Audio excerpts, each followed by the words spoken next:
Okay, so ladies and gentlemen, we are back here on the Celtics Talk Radio video chat. It's me alongside Kevin Dixon and Igor Medic, who is just logging in now. We hope to be joined by our fourth co-host, Andy Vernon. He's here also, just got in, just on time in this case. So, guys, it's good to be back with you all in this case. First time in a while that I've obviously been able to join you guys here on the video chat due to the circumstances with my father's medical situation. But of course, we can immediately get to the action in regards to our Celtics. So, guys, the Celtics preseason basically started off with the Celtics going the first two games, winning the first two. Since then, they lost the last two, and then they started the regular season, which is what we're going to be discussing today. The first two games, losing both in this situation. So the Celtics win their first two games, and now they've lost four straight. Two in the preseason, and then the first two games in the regular season. They ended up losing the season opener this past Wednesday, October 20th, in New York at Madison Square Garden to the New York Knicks, 138-134 in double overtime to the Knicks.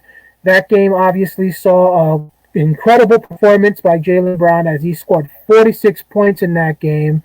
Jason Tatum, on the other hand, was a complete flop, and everybody was blaming him, including me, for that loss in that game. Obviously, that game we did not see Al Horford play. There was no Jason Richardson either in that game in this case. So many people, including me, kind of feel that we need to see how the New York Knicks will fare against the Celtics team when we have the full crew together before we actually see and give the Knicks the opportunity to say that they're ahead of us, knowing that we went to double overtime with those two key pieces missing from the rotation. And then everybody thought that 2 nights later, meaning last night, it would be smooth sailing. The Celtics would right the ship when the Celtics took on, I guess you could say, a team that is going to the rebuilding mode in the Toronto Raptors, as the Celtics hosted them in the home opener last night, the first game of in TD Garden, and the Celtics got their ass kicked, 115-83 in that game yesterday. Last night it was Jason Tatum, who everybody feels looked the best, but he scored only 18 points in that game, which lets you know if he was the high for the Celtics, scoring the most points at 18, everybody played horrendous in yesterday's game overall, in this case, to a team that is rebuilding, ladies and gentlemen. Let that sink in. To a team that is rebuilding, and yet you lost to them 115-83 on your home floor in the first home game of the season, which does not send the right message, in my opinion, to the rest of the Eastern Conference or the rest of the NBA. But again, it's only the second game. That's the mindset many Celtic fans have right now going into this season. So we're going to discuss these two games and obviously look towards the next few, as the Celtics will now go on a 2-game road trip starting tomorrow night in Houston, 7 p.m. Eastern Time. That game can be seen on NBA TV. And then Monday, they will be in Charlotte, again, 7 p.m. Eastern Time. So I will now send the microphone over to the next person, which will be Igor Medic, to give his thoughts, and then we will go around to Kevin Dixon and then Andy Vernon. So, Igor, what's your opening thoughts? I would say that first, have a good night, everybody. Hello, Daniel, Andy, and Kevin. It is extremely pleasure always to join with you guys, and I think that these video chats are specific ones because the fans can see Daniel and me and interact with us. I am not writing at the page. The fans have been asking us where are Daniel and Igor and where they can ask questions. The answer is at our pages, We Bleed Green Celtics Fans Forum and Celtics Talk Radio Facebook page, Instagram, Twitter page, and they can join us on our live video shows, which we will organize very often this season, and they can ask us questions there. specifically log into StreamYard, ask question, and we will answer the best we can. When we talk about the Celtics, well, I would describe the start of this new season with only one word: total disaster. There have been the spin after the New York Knicks game that this is the good loss. This is just one game. We miss Horford, and with Horford we would win in Madison Square Garden. We forced a strong New York Knicks team to the overtime. Jaylen Brown has masterful performance, 46 points. We can be encouraged with the way we play the game. I said that only thing I was impressed in that New York Knicks game, I mean, in the game season opener with New York in Madison Square Garden, the only thing I was impressed is the way we managed to lose that game, because we have controlled the game in the three periods. Then the New York Knicks came in and made some critical plays down the stretch in the third period, took over control of the game, and then they led it in the fourth period. Then we tied the game and sent it to the overtime with a three by Marcus Smart, and yet we managed to lose after second overtimes. Do not make mistake. New York Knicks are very good team. I think that they are improved. They addressed to their weaknesses by signing Kemba Walker and Evan Fournier from Boston, and that is scoring. You can think whatever you want about Kemba Walker and Evan Fournier, but right now we miss those two players, I think. And New York Knicks missed the scoring and playmaking, and I think that they got it. They have excellent defensive team and excellent defensive coach in Tim Thibodeau. I think that they showed that they can be legit threat to the top four places. NBA Miami is improved. We saw them in the preseason, I think, and I think that they can also be contenders, legit contenders for the top four teams. Boston didn't show to me that they can be contenders for the top four places right now, but that can be changed in the rest of the season. Now you can say that Jaylen Brown has masterful performance, improved playmaking in the first game, 46 points, if I'm correct, career high, etc., etc. But is he matured yet? Is he the star? For me, the answer is no. Why?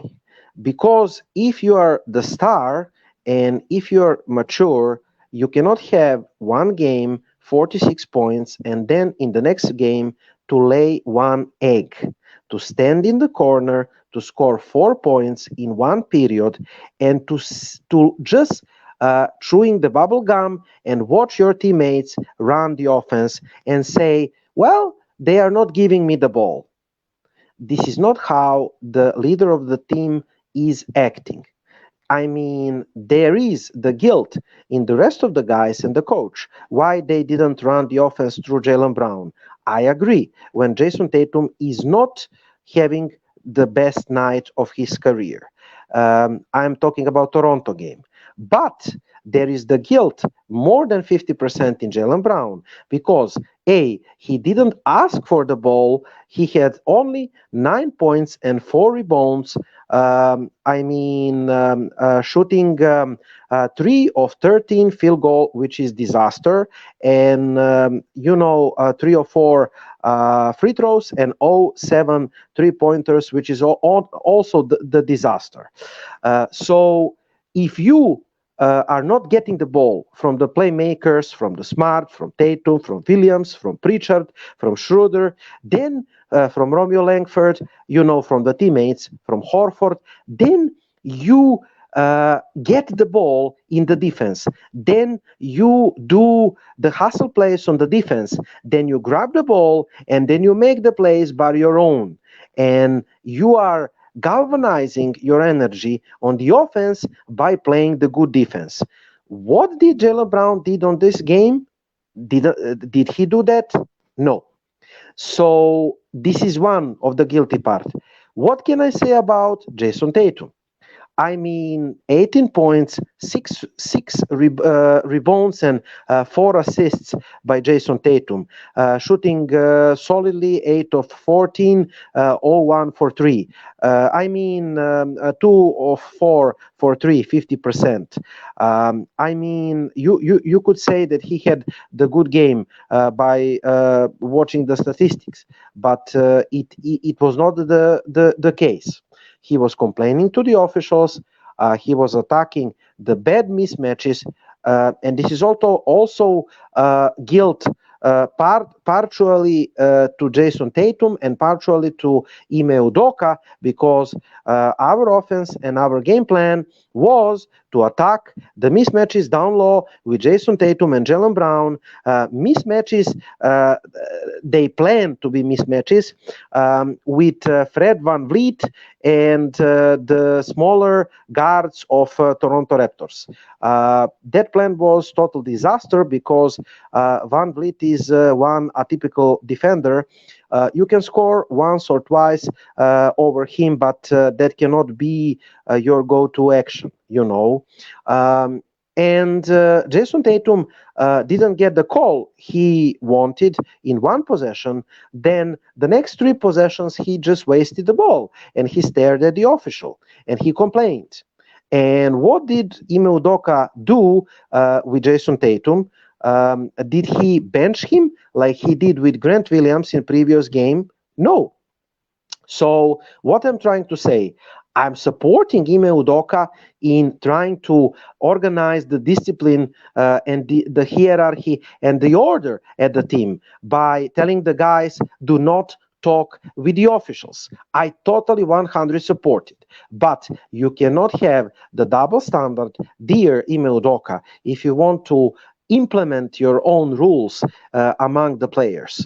That has been said. You cannot punish Grant Williams for the same thing in one game, and in the next game to let Jason Tatum, do the same thing without punishment.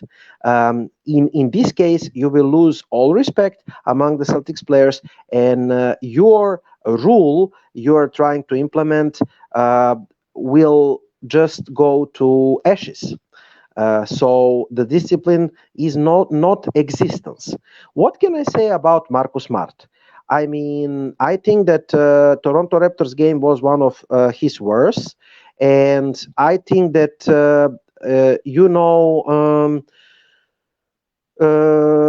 I think that maybe in the next games, if Smart continues this way, Dennis Schroeder should be the starter. But never mind.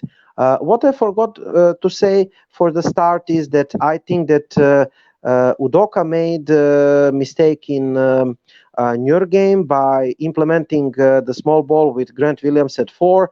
Grant Williams guarding Julius Randle. It was disaster move. And never mind, we didn't have Al Horford in that game. I don't think that Al Horford necessarily would do any better with Julius Randle. Do not make mistake. Julius Randle is an all-star. Grant Williams is not. But I think that Ime Udoka made some tactical mistakes in that game. I have more takes to come, but I don't want to talk alone. I mean, I just touched to a couple of issues, and to finish, in the first game, we saw disappearing act of Boston Celtics, like some games in the previous season. And in the second game against Toronto, we saw disaster at home in the home opener, and the whistles from the crowd, similar to the previous seasons. For example, it is reminiscent of San Antonio game and the whistles from the crowd, the disaster from San Antonio against San Antonio in Boston the last season, for example. So to conclude, the players have changed, the coach has changed, but in style of playing and in effort, nothing has changed when we compare the last season and the beginning of the new season. I wish that I'm wrong and that the rest of the season will dramatically change, I hope. Kevin?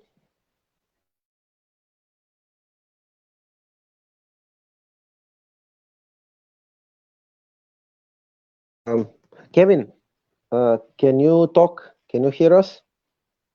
Give me a second. I'm trying to get. Okay. All right. There we go. Um, you pretty much summed it up. Game last night was terrible. I didn't actually watch the game because I was working, but I listened to the game on the radio, and I mean everything I heard was turnover, turnover, turnover, turnover, turnover, turnover. Um, it's a lack to me. It's a lack of effort right now with that team. Um, and if you're going in a season like this, not thinking that game 1 and 2 matters, then something's wrong. Because if you're trying to get in the playoffs, you want to get the best seed you could possibly get. And we don't want to look back and say the first 2 games of the season caused us not to be a third seed or a fourth seed. Um, um, that at least we have a home court advantage if we go to a game 7. You know what I'm saying? Those are the types of things that maybe they need to think of. Um, Even though the season's early, watching them play against New York, I think that was more of a rival thing with Kimba and Fournier. And if you think about it, in the clutch, Kimba wasn't even in the game in overtime. They had somebody else running the point. You know what I'm saying? So he wasn't even in there when the clutch time happened. Um, um, Jalen missed a dunk that we could have went up by 4, and that probably would have sealed the game for us. He missed that dunk.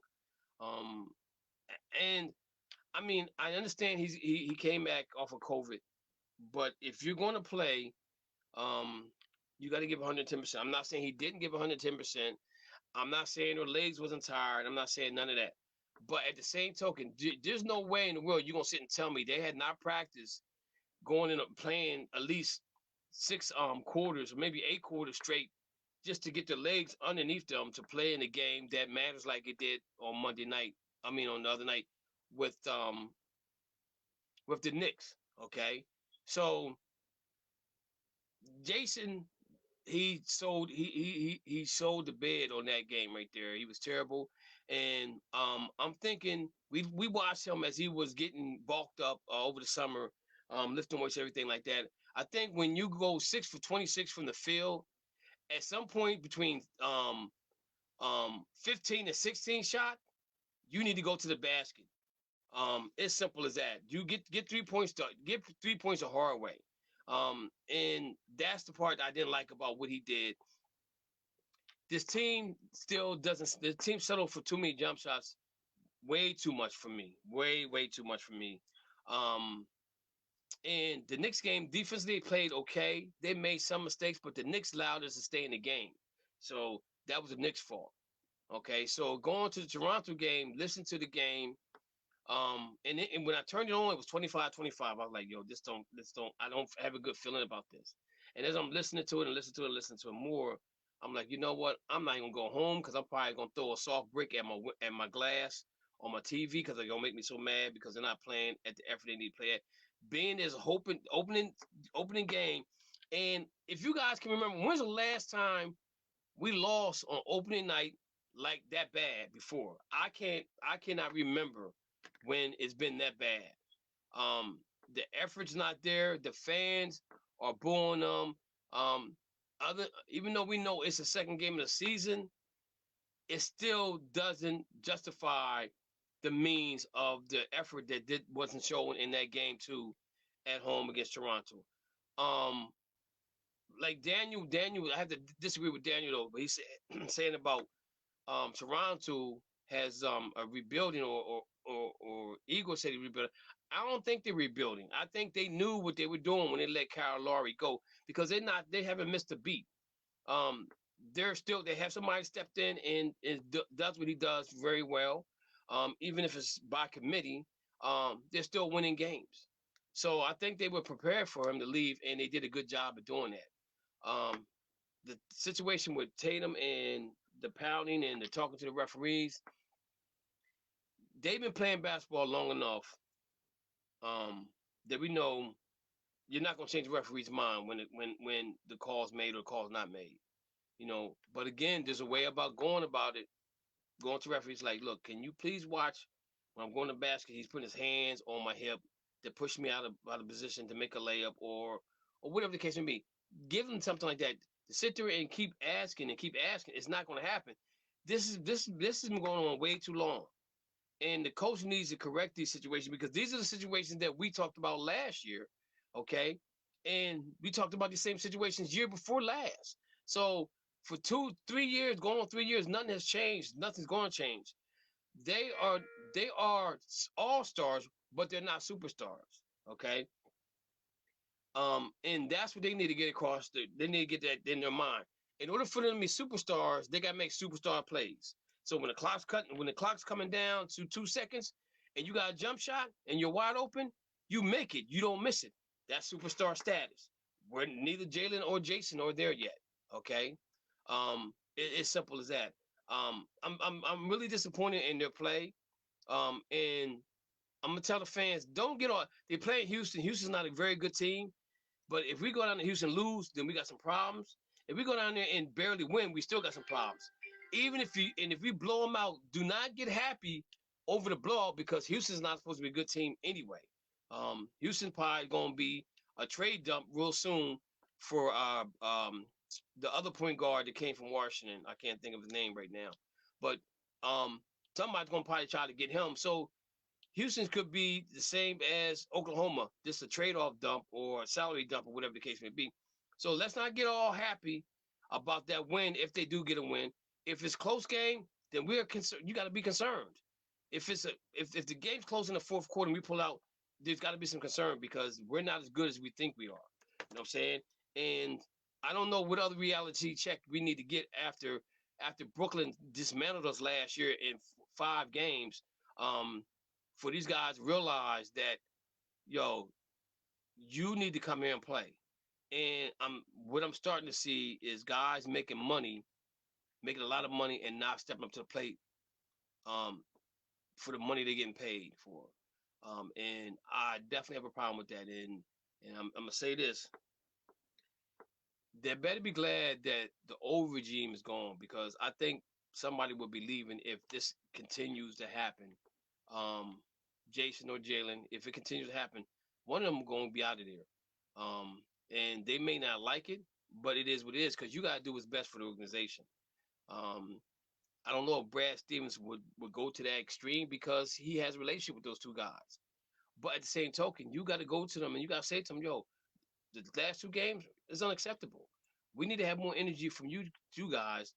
And what I saw, you score 46 points and you have 4 assists. I don't get that. I really don't get that. So what that's telling me is that you're doing a lot of shooting and not a lot of passing. And if you think about the shots that Jalen took against New York, they were pretty much open shots. He went to the basket a few times. But again, all 4 of us have said that our assist record has to go up right now. Excuse me. I think right now we're right at 26 when it comes to assists in the NBA in 2 games. That's not good. Okay, our assists have to be better. You said Brown through 2 games, 55 points. He's 19 for 43, 8 for 23 from the 3-point line, 9 for 12 from the free throw line, 13 assists, 6 assists, 3 steals and 1 block, and 9 turnovers. So he had 4 assists in 2 games in the first game, and he had 2 assists in the game yesterday, which is not good. Okay. His 3-point shooting, 8 for 23. That's insane right there. That's too many shots to be taken for 3-point range to miss. And he's probably right now, he's probably right around 30. That would say what 34% maybe from the threes. So again, we got to be wiser how we play the game of basketball. And I'm hoping that we play with some energy against Houston. And if we blow them out from the beginning to the end, I'm happy because we got to win. Because if you think about it, we probably got the longest losing streak besides the Lakers, who haven't won a game in preseason or during the season. They're 0-7. You know what I'm saying? So, we're right next to them as far as winning some games. Let me see. Chris says Brown tries to get too cute and over dribble a lot of times. Messes up the floor of the offense. Yeah, I could agree with that in a sense. That he does do that, but Jason does the same thing too. But when you're watching NBA basketball, you tend to see that a lot of times because them guys were in a flow. So that's when they kind of get fancy with the ball and do things that they normally don't do. That's in the flow of the game because they feel like they're hot. And if you look at Jason, Jalen, he was hot on the night against the Knicks. So if you saw that from him, it was within the flow of the game. I don't think it wasn't on the flow of the game, but that's pretty much what I have to say. I am dying to hear what Andrew has to say. I know I'm probably giggling inside. I'll tell you right now. I'm dying to hear what he has to say. So it's your turn, bro. It's your turn, partner. All right. So, first of all, it's good to talk to everybody again. Wish it was under better circumstances. Kind of feel like we all got back together because we had a grandparent die or something. So, looking at the start to this season, we ended up, we lost to the Knicks. I'm not as upset about that as Igor is because I do think New York is a good team. I think people have a tendency to underrate teams because they look at the team how it was 2 years ago, 3 years ago, and 2 to 3 years ago, the Knicks were a joke. Now they're actually a pretty good team. We were playing them on their home court. We were playing them, Brown coming back from COVID, although he had a great game, but we played without Horford, without Richardson. So, and we played okay. It wasn't a great game, but we played all right. So that one didn't really bother me as much. There's a couple of things. I think the biggest concern for me right now is, Jason Tatum has got to be better. I think Tatum right now, he's supposed to be the superstar of our team. He's the, cornerstone of the franchise, and we're supposed to believe that Jason Tatum is going to be the superstar that takes us to a banner. He's going to be the next, Paul Pierce, Larry Bird, whatever. And, right now, his field goal percentage, and this is from the field, not from three-point. I just want to make that clear because there's going to be some confusion when I give out the number here. His field goal percentage is 34.1%. His three-point percentage is 21.1%. Now, granted, it's the start of the season, and I get that. We have, it's only 2 games in. He had a really bad game against the Knicks, and he had an okay game against the Raptors. But, you can't be that bad in a close game and be viewed as a superstar who is going to lead a franchise to a title. That's just not a thing. If you want to be viewed as that type of a superstar, the type of superstar that's going to take his team to a title, you have to be better than 34.1% for the field and 21.1% from beyond. That by those numbers, Marcus Smart should be out there closing our games, and I don't think anybody actually wants to see that happen. So, I'm not saying that we should see that. Now, I think, the biggest problem for me, though, and granted, we're only 2 games in, and I'm the first person to say be careful about overreacting to a couple of bad games at the start of the season. But my problem is that we see the same sort of inconsistencies. Against the Knicks, I thought it was a pretty good team that showed up. We played, a playoff team from last year. We played them on their home court. They made significant improvements, and we still took them to double overtime and all the way through the double OT. So I'm not, I feel like that was actually a pretty good performance considering we were down two of our major players. That wasn't the end of the world. And then against the Raptors, I don't know what happened. I don't know, if they went out and partied the night before or, what the deal was, because not a single person on that Celtics squad showed up to play basketball. I have no clue what they thought. Maybe they thought it was a light practice that day. And then somebody was like, oh crap, it's game day, guys. Because they didn't look like they had any semblance of preparation or readiness to play a game. It literally looked like I was in the military and you have a 5-mile run after everybody's been out drinking until 2 a.m. and the whole formation's swaying and smells like booze. And then you'll have to run 5 miles. That's about what it looked like. And probably most of the puking in this case was from the fans that had to watch the game. That was probably one of the worst games I've ever seen. I've seen the Celtics play in recent memory. I can't think of a game off the top of my head that looked worse. But like beyond just talking trash about the team, let's go and look at some of these stats in the game. I mean, to start the game, they didn't look bad. In that first part of the first quarter, we were playing well. We had 20 points. We had the Raptors contained to 12 points. Our defense was clearly bothering their shooters. They couldn't figure out the defense. They couldn't get their shooters going. Our own players are playing pretty decently. I mean, 20 points isn't a lot of points in a quarter. And, I think it was maybe like 3/4 of the way into the first quarter, something like, like 7.5, 8 minutes in. I think we had 20 points, give or take. And that's not great, but the Raptors are a good defensive team. They're a physical team. So I'll take 20 points against them. And then for whatever reason, we had, maybe Udoka was still drinking some of the sauce when he made up this lineup.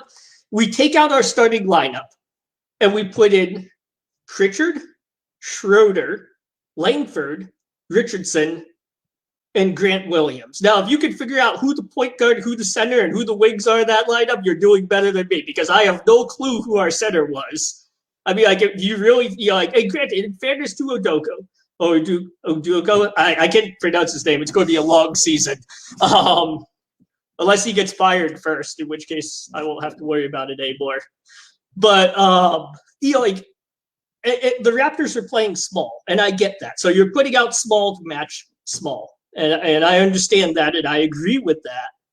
But I'm not sure why you think Grant Williams is going to be a great matchup on Chris Boucher, or Boucher, I think is how you pronounce his name. And I'm not sure if you're going to go small. Boucher. Boucher. Okay. I'll butcher that one too. I'm gonna run this year with people's names, I guess. If you're going to play small, the key premise with small ball, this is like basketball 101, is you are exchanging interior defense and rebounding. You're exchanging those for pace and perimeter shooting. And the way that works, and good small ball teams are very, very effective because they push the pace enough that a traditional big man becomes a liability, and they have enough spacing, because usually in a small lineup, pretty much everybody can space the floor, that you pull that traditional big out of the paint, you negate his ability to protect the rim and get rebounds, and you force him to defend the perimeter where most traditional bigs will struggle to defend quicker guards and wings who are playing on the perimeter. So we go ahead, we put out this lineup that's small to counter the Raptors' small lineup. And our lineup is Richardson, who last year shot 33% from beyond. Dennis Schroeder, who shot 33.5% from beyond. Grant Williams, who is actually one of the better shooters in that lineup. I mean, that's something I never really want to say, is that Grant Williams is one of the best perimeter options in a lineup. But he shot 37.2% last year. Granted, he shot very limited looks. That's probably why his percentage is high. Peyton Pritchard was the only one that was a really good sniper last year. He shot 41% from beyond. And then Romeo Langford shot 27.8% from beyond. That's not what you want when you're playing small. It just isn't. Pritchard, and I think Pritchard's numbers are slightly inflated because if you remember from last year, when he played badly, Stevens usually pulled him and severely restricted his minutes. So really, when we look at that 41.1%, don't get me wrong, I think Pritchard is a great outside shooter. I think he's a very good outside shooter. But I think 41.1% is probably higher than he really is in terms of talent. Because basically, when he was hot, he was allowed to play. When he wasn't hot, he was pulled out of the game. So we really only have a sampling from when he was on fire. And so I think his percentage is probably a little bit higher than it should be from last year. Beyond that, we could look at the starters, the quote-unquote starters in our team, because I'm not even sure how long we're going to stick with this lineup. You have Marcus Smart, who against the Raptors was a -12. Jaylen Brown was our only plus player in the starting group. He was +3. I don't know how. I think it's because the difference, the reason I like Brown more than Tatum When Tatum is off, he will just keep jacking up shots like Marcus Smart on crack. You know, like he will stand there and he'll just keep hucking the ball at the hoop. It's like watching you. Like, I don't know if anybody here plays 2K. I play some 2K. They have that little basketball mini game where you're shooting. It's like a carnival thing. And I miss it. I just keep tossing the ball. I just start spam clicking it. So I'm just like throwing the ball at the machine, and I never do well in it. But that's what Tatum's like when he's off. Like, he just keeps throwing the ball at net, and, you know, hopefully something will stick. And he tangibly hurts the team doing that. I mean, like, it's no, you know, like, against the Knicks, he was a -3. And Smart, Brown, and I believe, it was only Smart, but Smart and Brown were both pluses against New York. Against the Raptors, Tatum was -12. And he actually had a good shooting game, but somehow he doesn't impact the game as much. I think it's Brown is a better defender, so he plays better defense. And then I think that, the problem with Jaylen Brown, so the good thing and the bad thing is that when he's off, he doesn't try to get himself back into the game. He just kind of stops shooting. Which on the plus side, he's not wasting shots. On the minus side, if you don't shoot, you're never going to get into your rhythm, for the stretch where we actually need you. Horford was -7. Robert Williams was -3. Dennis Schroeder -5. Romeo Langford. And here's where you could really see why this super small, whatever it was, lineup doesn't work. Schroeder was a -5, and he played well against the Raptors. Romeo Langford, who was played a lot in that type of a lineup, -23. Pritchard, -30. And I think that kind of tells you something. I mean, and Peyton Pritchard, I love Pritchard, but I think they have to be more careful about how you deploy them. You don't want Peyton Pritchard deployed in undersized, non-shooting guard lineup because he just, height-wise, there are certain ways that he just gets exploited. I think his best position really is playing as a 6th or a 7th man coming in to relieve a starter. He's still in a lineup with long defenders and with a big man who's going to protect the paint. Preferably Horford, because I think Horford is better on switching than Time Lord is still. And then let him, and then let Pritchard come in there as that spark plug to come in and shoot some fast threes coming off, coming around screens and, what have you. And I think that's really a great way to use him. I think he would be very effective that way. But, but going back to the Raptor game, we look at that and I mean, we were up 20-12. By the time that, whatever it was, abomination lineup was done, we were tied at 23-23 going into the second quarter, and we never regained momentum. The Raptors had all the momentum going into that quarter. And here's the thing is the Raptors have good players. I don't know if they're rebuilding or they're, like somewhere like right above rebuilding, right below contending. I think in their minds they can contend. I don't think they can contend in anybody else's minds, but I think they see themselves as contenders. They have good players, guys like Siakam and Van Fleet. These are guys. If you let them get going and you let them get comfortable, you let them see the ball go through the hoop a few times, they're going to snowball on you. That's kind of what we did. We put in a lineup and they saw, okay, we could beat these guys. We can score on them. They got that confidence, that momentum, and we just never came back in. It was, coming into the second quarter, we just played like we didn't really want to be there, and then that just kind of carried on throughout the whole game. And I think it was probably one of the worst opening nights at TD Garden in Celtics history, because it wasn't technically opening night, but it was the opening night, at TD. And I mean, I can't think of an opening night game at the Garden that I've seen where the play was that bad. And the last thing I just want to bring up is, when we look at the team and we look at some of the things that we've had happen and we've seen happen over the last few years, that consistency is a big issue. And, it's just, I see a lot, some of the same trends, they're still complaining to the officials. Now it's one thing if you're on fire and, they start playing you, physical and you start complaining to the officials because, they're bumping you or they're holding your arm or, doing whatever under the rim. Kind of have a leg to go on.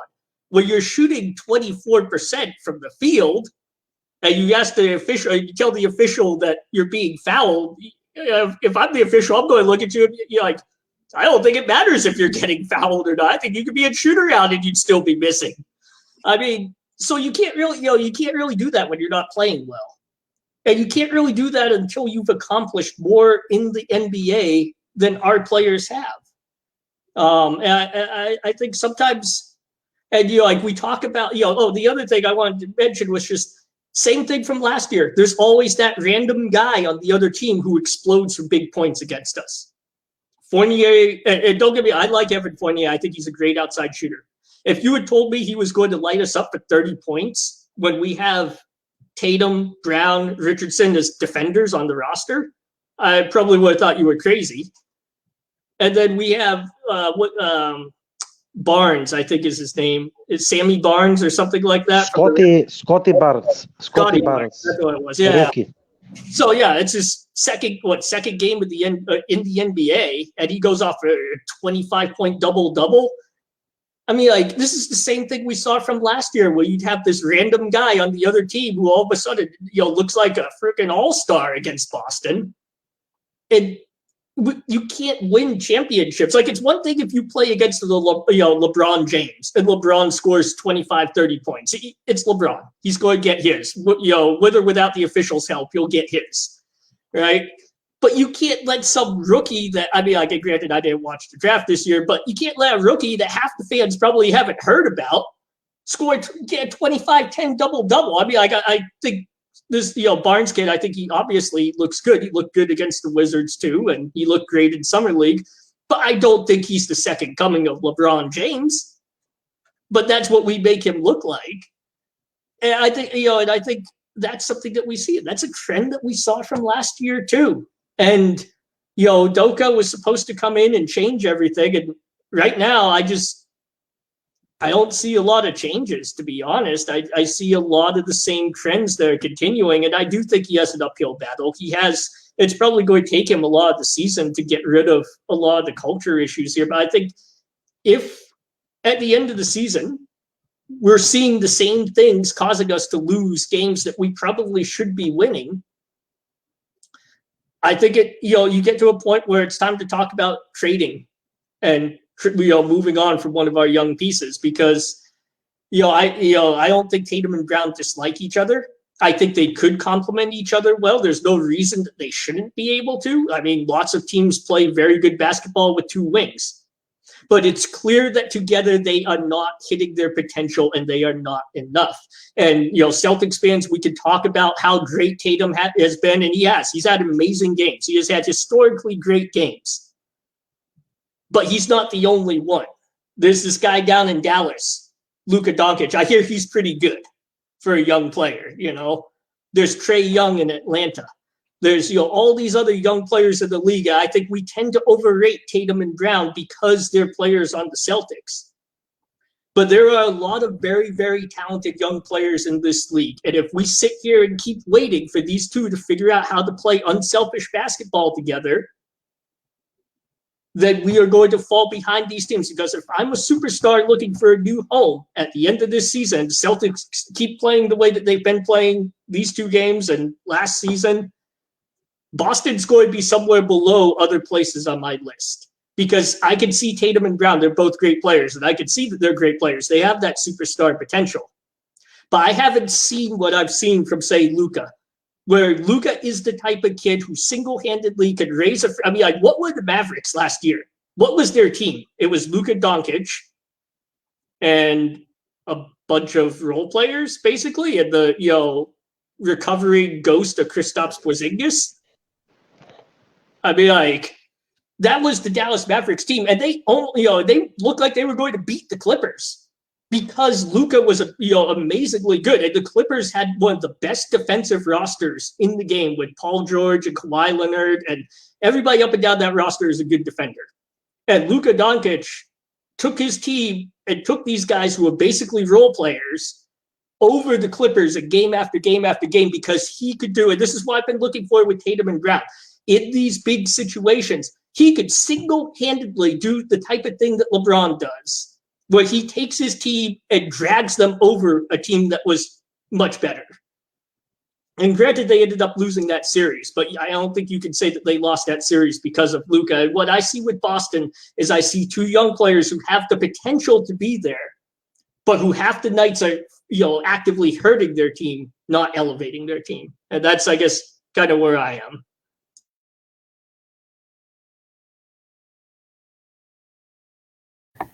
Danny?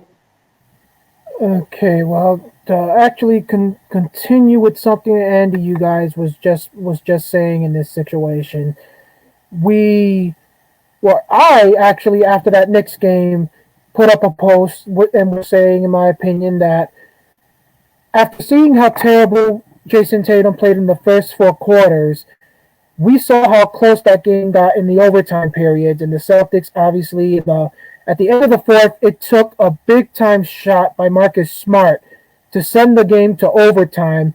How many times can we say we see that in this situation for Marcus Smart hitting a buzzer beater to send you to overtime in this situation?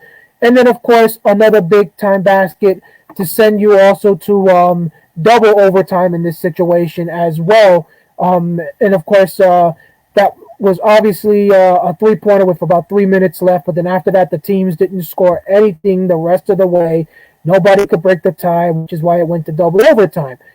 But when you look at the information about how many shots were taken by which players and who Udoka ended up choosing to go with in that overtime, obviously you had Jaylen Brown on the floor alongside Jason Tatum, Time Lord, Marcus Smart, and Schroeder. That was the 5-man unit that played both the first overtime and the second overtime in this situation. Now, let's keep in mind, you guys, I'm going to, again, remind everybody, 36 points is what Jaylen Brown finished with for that game in this case. In overtime, he scored 7 points on 2 of 6 shots. On 2 of 6 shooting, which means he went into the overtime with 39 points already scored. While obviously we mentioned Jason Tatum earlier in terms of what he scored for that game. Jason Tatum, I'll remind everybody, 20 points on 7 of 30 shooting in 45 minutes, 2 of 15 from the three-point line, 4 of 5 from the free throw line.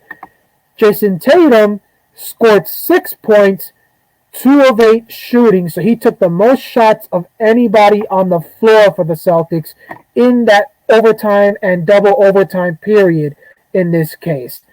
I was even saying in this situation after the game, why in the world, we were all under the assumption that Udoka coming into the Celtics was going to have this different mentality compared to Brad Stevens, because Brad Stevens kind of showed himself to be a coach who was afraid of making those hard decisions when it comes to actually dealing with the star players on this team.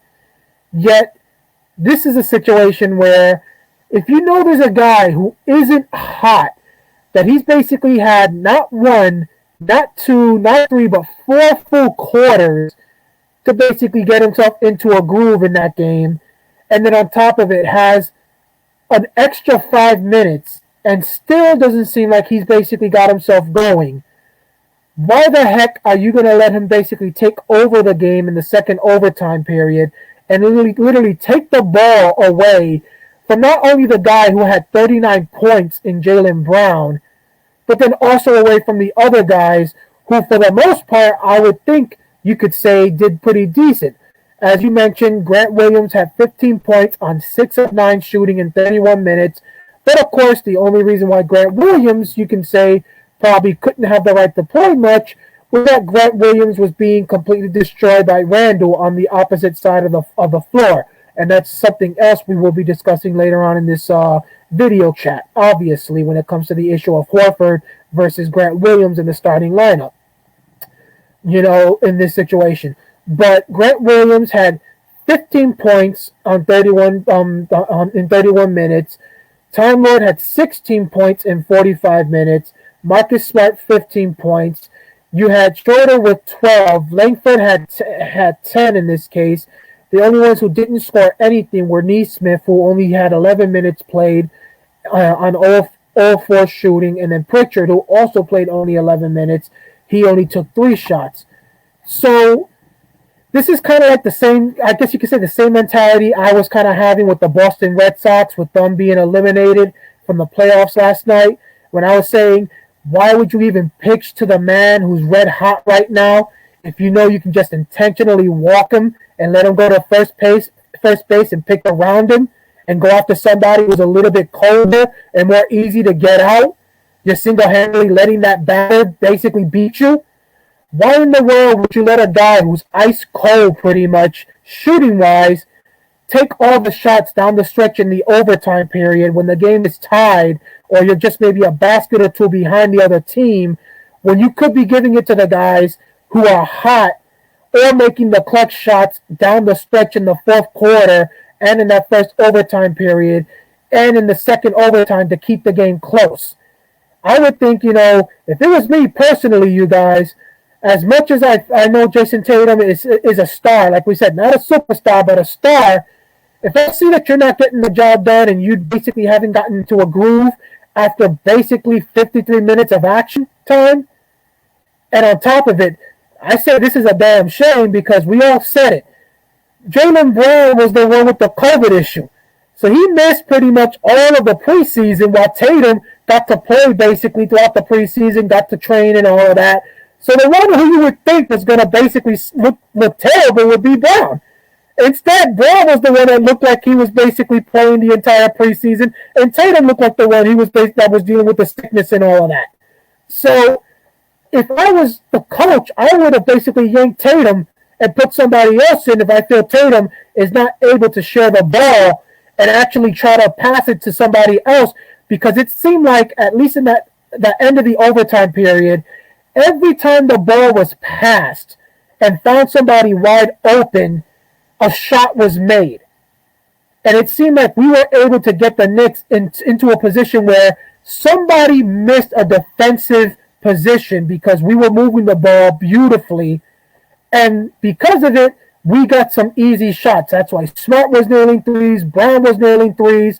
But the moment the ball stuck with one man in this case, it basically ended up costing us that game. Yeah, we had the dunk that you guys mentioned that Brown ended up missing in this case. You had the wide open layup that, Schroeder ended up missing as well, that played a critical role in this. But the moment that ball stuck with Tatum, the last few minutes of that second overtime, it basically sealed the deal for the New York Knicks, in my opinion. So, do you guys feel Udoka might have some sort of similarities to Brad Stevens, where now, as Igor even mentioned, we see him being willing to put some sort of penalties to guys like Grant Williams and disciplinary action against them, but he can't do disciplinary action against Tatum and Brown, whether it's the issue against arguing with the refs, or even in this case saying, Tatum, you got to share the ball because sharing the ball, we've been getting the shots we need, but right now you're hogging it. So can I just say something? I just want to ask a question. Like, Udoka came to us from the Clippers, correct? Udoka was part of Brooklyn Nets assistant coaching staff. Okay, yeah. So he was, if I'm correct. Okay. Yeah, no, I mean, I'm just saying, I do see that. I don't know why I was thinking of the Clippers for some reason. Maybe because it just sounds like something that happened on the Clippers right before everybody left in the last off season. But yeah, no, I do agree. I mean, I think it's very true. You can't have two standards on a team. I guess I will talk about the Clippers because we saw what happened with them when Harrell left. Is that a cat? What is that, Igor? Oh. This is my cat Dole. He has some takes, obviously, but he's shy. Yes. I just wanted to hide because he didn't want to have to relive the memory of the Celtics Raptors game. But anyway, I mean, I think that we saw this with the Clippers when there were two different standards for the stars, PG and Kawhi. And then there was another standard for the whole rest of the team. And we saw how much discontent that bred in the Clippers locker room. And that's, kind of where I think we're going to go with the Celtics if this continues, where there's two different standards. And I don't know who's considered to be in that quote unquote star category where they get special treatment and who's, everybody else. Obviously, Grant Williams is in the everybody else category, and Jason Tatum is in the star category, but I can see some people taking some real issues with that. Like, I don't see Marcus Smart be particularly happy if he's put into the everybody else category, where as much as I love Smart, I think he really should be. I think Smart does a lot of great things, but I also think that you should probably get drug tested if you think he's a star. I think most people would probably agree with me on that. So, I mean, like if that's the case, and you have these two different, there's going to be big problems in this locker room because you can't have two different standards, and it's just going to undermine any attempts that Udoka makes at creating any sort of culture. I was talking about this with you earlier, Igor. This team has no culture. It has no identity. Like, what are we? We're a small ball team. If you look at our drafting and our trades, we're small. I mean, let me ask you, Andy. What is this team's identity? What are we good at? Are we good in scoring? No. Are we good in rebounding? Particularly, no. We are good at blowing leads. So I mean, you can say transition, and you can say half-court defense. When we play together, we can be good, and the defense should be identity. But are we good defensive team right now? I don't think so, right? No, we're not. And if you look at our team, you look at the players that we draft and we trade for, we should be a small/medium ball. I've always said small ball is misleading because the best small teams are really more medium height than small. But we should be a small ball team with very good perimeter defense, which we're going to give up points in the paint. That's the nature of playing small. But everything we do when it comes to drafting, trading, we do it like we're a small team. You look at the players that we've drafted: Tatum, Brown, Langford, Naismith, Pritchard. Like, Robert Williams is, I think, the only big that we've drafted recently, and he's really a small ball big. So everything we've done has been geared towards small ball. But then we roll out these weird double big lineups, and I just don't, I don't really know where that comes from, because we've done everything to build and be a small team, and then it's like, okay, well, we've built a team for small ball, let's go play double bigs, see what happens. And it doesn't make sense to me. We should be a fast-paced team. We have all these athletic long wings. Why are we not pushing the pace and running the floor? We should be probably one of the top 5 teams in the league in terms of pace. Just based on looking at the roster, slower with Horford's out there because he's 35 and I'm 35. And I'll tell you, I don't run the same as I used to when I was 21, 22, 23. But we should be one of the fastest teams in the league. We're not. So once again, like you said, there is no culture. There is no identity here because we're not a half-court team.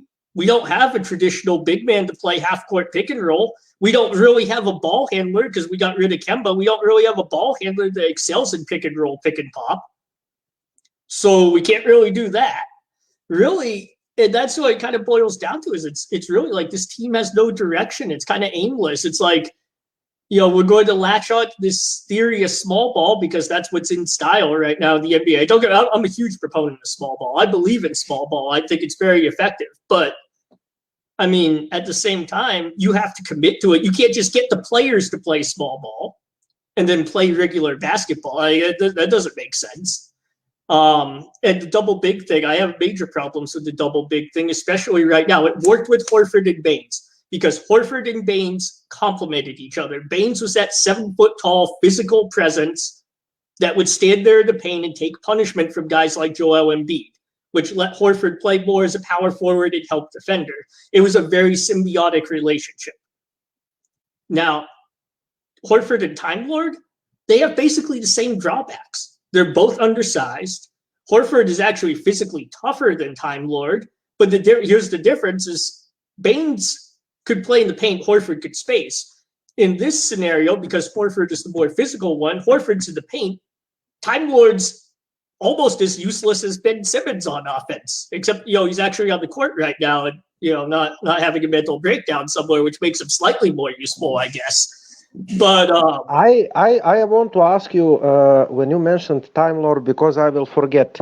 I was watching Time Lord in the preseason and in the season, and I'm deeply concerned about him because maybe it's just me, maybe it's nothing, but he seems to me like not able to jump due to his injuries, I guess. He's just like 1 foot slower, or not able to. Do you remember the game when he jumped over the rim, about the rim, like 1 feet? I mean, he's trying. Is just like he cannot achieve that goal. To dunk, to protect the rim, and this is really concerning because Time Lord, his biggest skill set is monstrous athleticism. And when you look at our roster, who is that number 3 guy who can be all-star? It's only Time Lord that has the potential to be the game changer when you look at the construction of the rest of the Eastern Conference and the league. So if he doesn't have that monstrous athleticism and ability to change the game defensively, I mean, he's just average center, and we just gave him the extension. So I'm deeply concerned about the Time Lord, and I really hope that he will be able to do the things that he was doing the last year. What do you think, Andy? Yeah, I mean, I think that is a big worry with Time Lord. In really in any sport or any physical profession, if you're a smaller player or a smaller participant, you're really more reliant on some of those physical attributes than a lot of the bigger players are. Like if you're a 7-foot tall center, you could kind of afford to be a little bit less athletic because that's not what you were relying on to be viable to start with. In Time Lord's case, I mean, like I've lost track of all these different areas, like back problems, ankle problems, turf toe. I mean, I don't know. I mean, like I feel like if you look at his injury report, it's like reading a medical encyclopedia.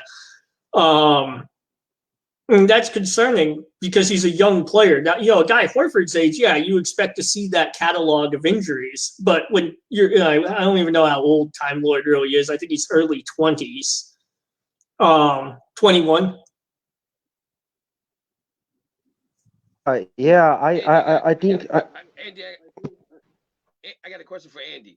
So, with everything that you're saying about Time Lord, why do you think they gave him a contract extension if these are the issues, which we already know that he has some issues right now, with playing because of his hip?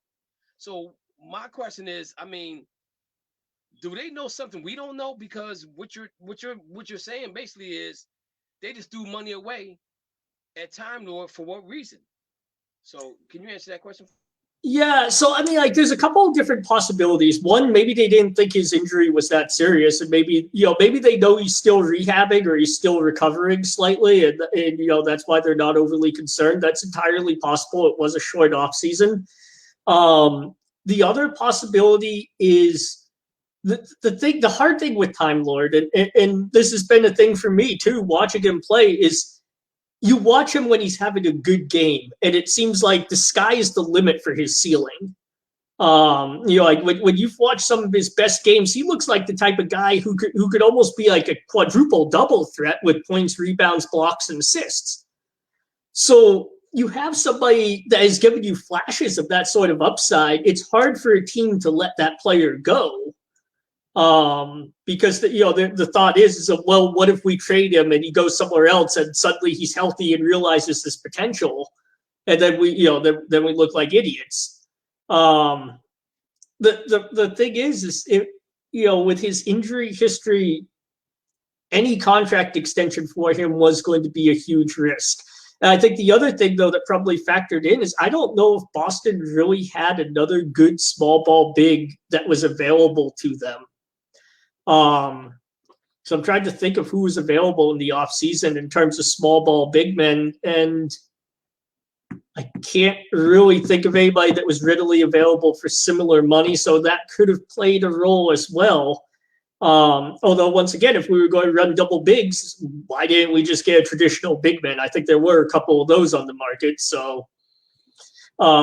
and this is, once again, it kind of goes and highlights some of my confusion with how these lineups and how this team construction is translating into the lineups, because it just doesn't it doesn't make sense to me. It doesn't feel to me like they drew up an idea of like, this is our conceptually, this is the ideal team that we have. Let's go and find players that fill roles 1, 2, 3, 4, and 5 on this conceptualized team. It seems more like, we like this name, let's go get him, and hey, coach, figure out how he's going to fit into your rotations. And I feel very much like that's kind of how we've built this team, or we've built this team with a major disconnect between what the front office visualizes for the team, because it's clear from our drafting and our trades that the front office, we gave the extension to Time Lord, we brought in Richardson, all these moves, the draft picks that we've taken on all these wings. It's very, very obvious that the front office has this concept of a small ball lineup, of a small ball team.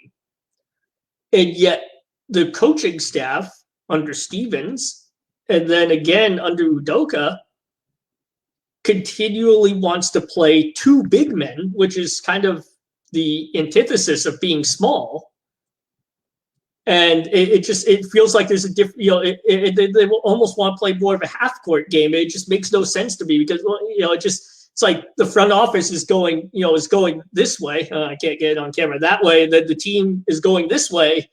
And you're kind of there. I think that confusion shows in how they play basketball and how inconsistent they are, because if you're in any job and your direct supervisor is telling you one thing and having to do everything one way, and then higher management is constantly telling you that you need to do it this opposite direction, there's going to be confusion and inconsistency.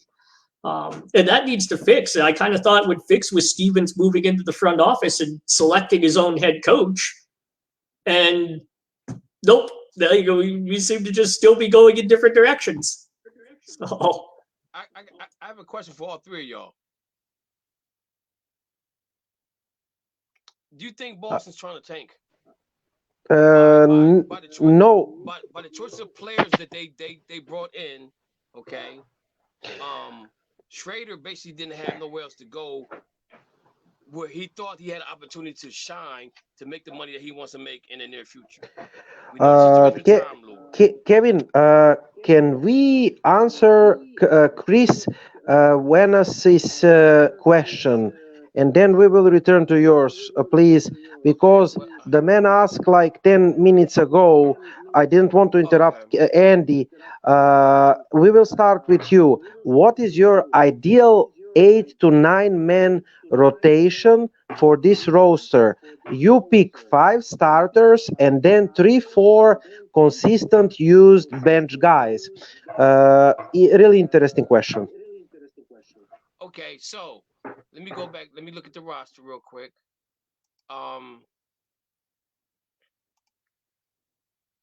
My starting 5 will be Jaylen Brown. Wait a minute. Let me look at this real quick here. Okay. It'd be Jaylen, Jason, Al, Schrader, and Grant Williams. And the reason why I'm putting Grant Williams in there, because Grant Williams seems like he does what he does, the little things. He's not gonna overdo what needs to be done. Okay. If he's open, like the game against New York, if he's open, he took an open shot. Okay. He passed the ball well. I don't even know if he had a turnover in that game. I don't know what he looked like against Toronto, but that would be my starting 5. Okay. My bench players would be, I would have Marcus coming off because of defense. Okay.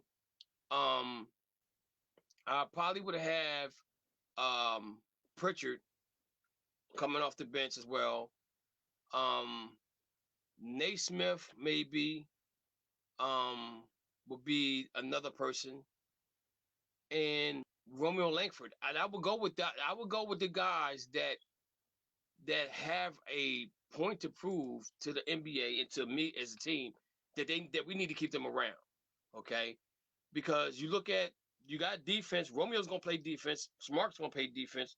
Pritchard's gonna make his own shot. Naismith is gonna sit in the corner like Ray Allen maybe and plays good defense. Okay, so you're looking for that 5th player. So I would probably put Robert Williams in there with them guys, or I'll probably put Al Horford in there with those guys at center. But you got every person on that second squad. knows your identity. They know we know what they can do well, so they have an opportunity to do it. Where if they were to start, it's a whole different story because now you got to share the ball with Jalen and Jason. You know what I'm saying? So that would be my starting five. And like again, why I put Grant Williams in the starting five is because he doesn't need the ball to do a lot. He's going to do what he has to do when he gets his opportunity. He's going to rebound when he can. He's not going to be the guy that you're going to have to worry about him dribbling the ball down the court and shooting or anything like that. He's going to definitely give it to the point guard, okay? And he's going to let him run the show. Or he's going to give it to Jalen or Jason and let him run the show. He's going to do the dirty work, you might want to say, of the starting five. That would be my ideal starting five because Grant Williams don't need the ball in his hand to make a difference. That's What mine. what about you, Daniel? Question.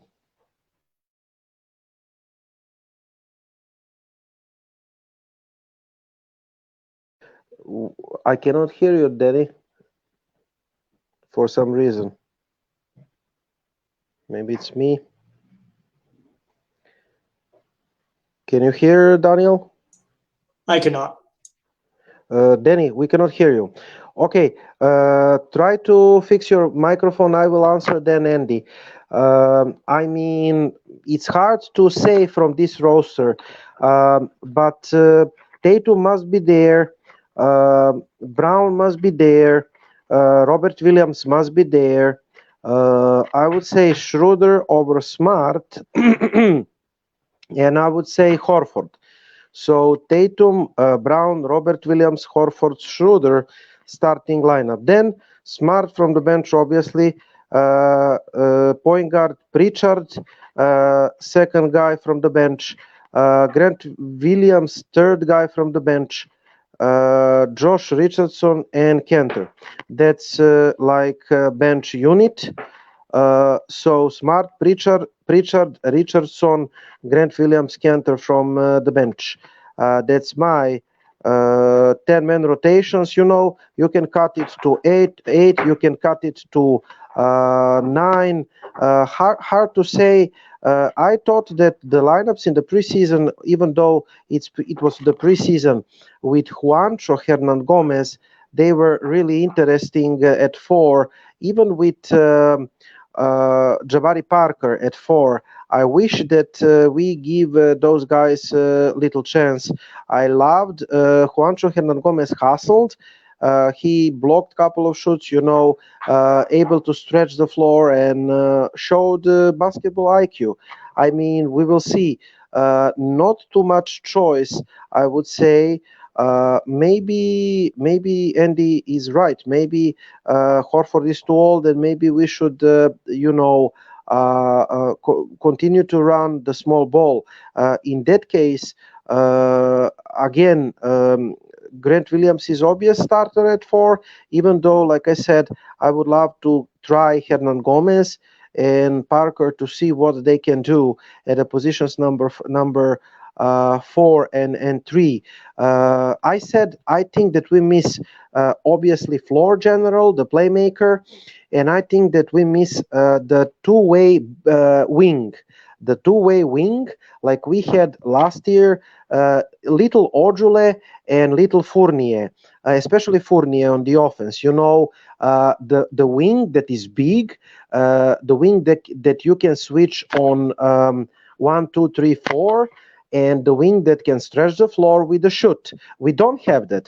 Josh Richardson is small, Romeo Langford can give you from time to time, but obviously not on the constant basis, so as Naismith. So besides Jason Tatum and Jaylen Brown, I think that we miss that one two-way wing that is like the third two-way wing. We are shooting horribly from outside, and obviously that fast break points are our go-to, offense. We are not good at the half-court sets.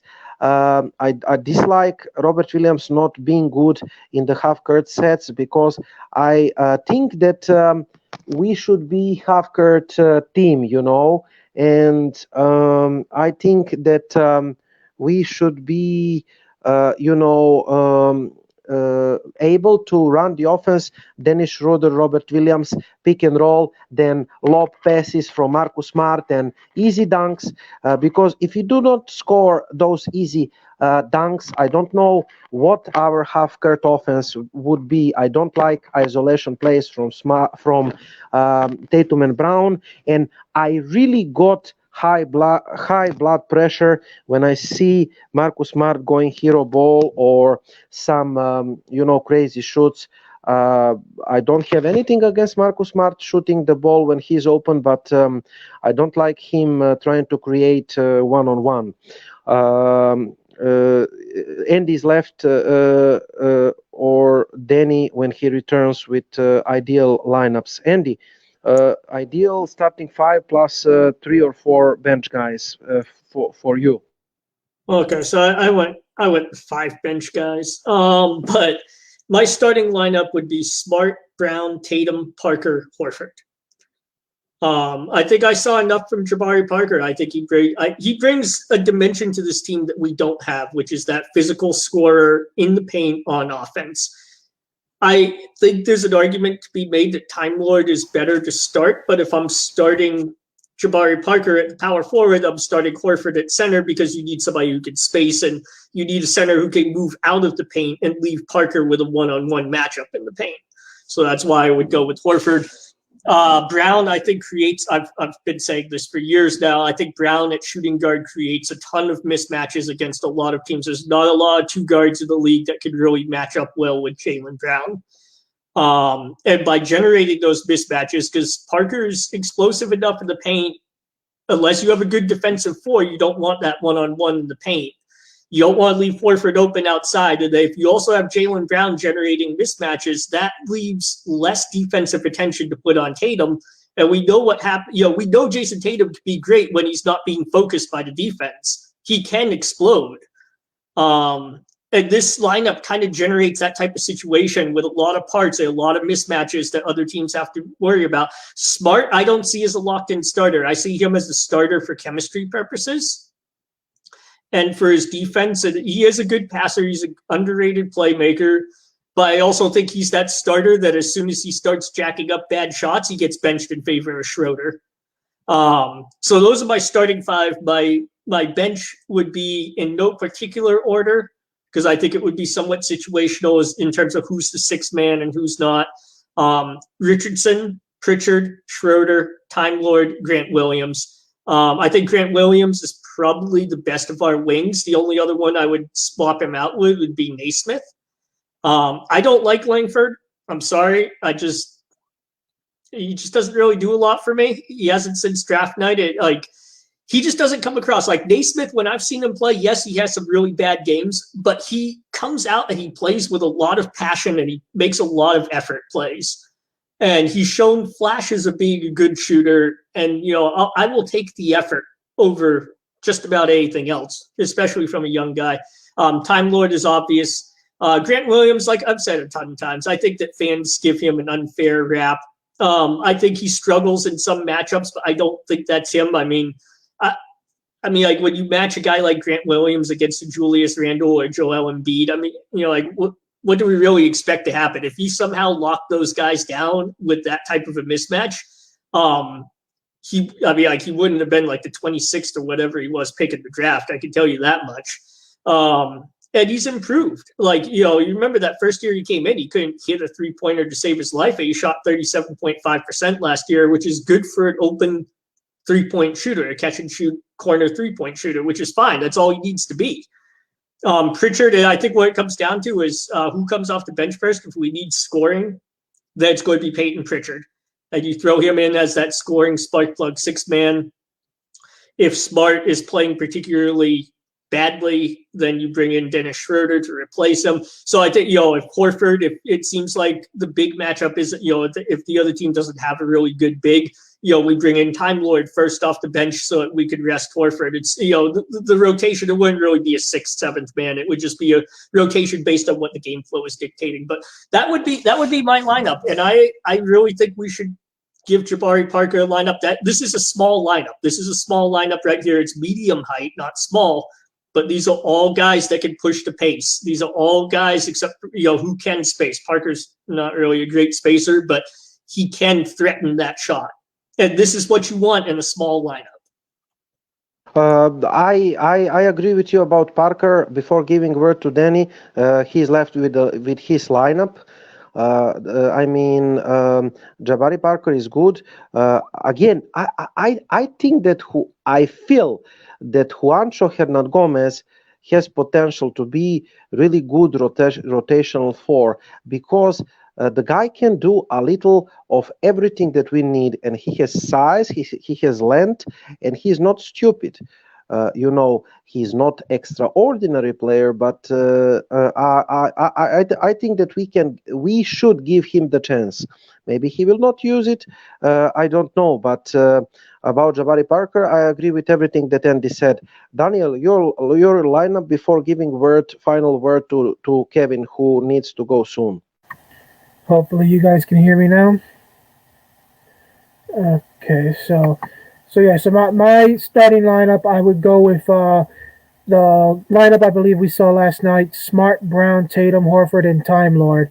My reasoning for that is I think we got to start thinking of the defensive side of the ball when we go at it with some of these teams in the Eastern Conference, and the fact that that's been the main thing that's killed us the last few years.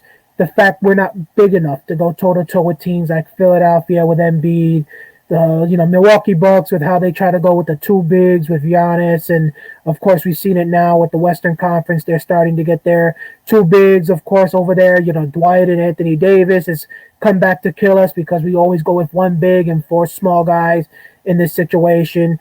And the fact that Horford is capable of spreading the floor in this situation, I feel could make it a little bit more easier for guys like Tatum and Brown to attack the rim if he's able to make his shots outside. And the fact that Time Lord is capable of running in transition. We saw in that game against New York in this situation, like I said, Grant Williams was getting destroyed in this case, but whenever it was Time Lord going toe-to-toe with Randall was having a tough time getting his shots and his offense, which is why I felt, okay, it's obvious Grant Williams can't be the one out there basically defending someone like Randall, but Time Lord can definitely get the job done. What happens if it's Horford who's actually Danny, starting? that's mistake. That's mistake by Udoka. I said that at the beginning of that's tactical mistake by Udoka. Because he paired Grant Williams with Randall, and he was switching him on Randall, right? Yeah. So if you can have two guys like that, because Horford, despite the fact he's old, you guys, we as Celtic fans know he's proven himself to be able to stop some of the best big guys in this game. Why was he able to beat the 76ers a couple years ago when he was around? Because he stopped Embiid. If it wasn't for that, you would have lost to the 76ers many years ago during his last tenure with the Celtics. He was able to slow down Giannis Antetokounmpo.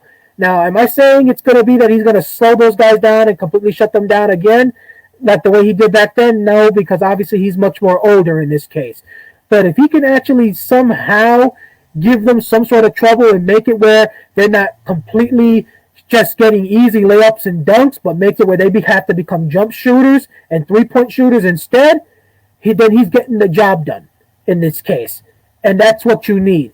Get them out of the paint and make it where they got to have to take more difficult shots, and that can make it more likely that you will be able to beat those teams, which is why Grant Williams would be, in my opinion, in the bench alongside Schroeder, Richardson, and either Neesmith or Parker.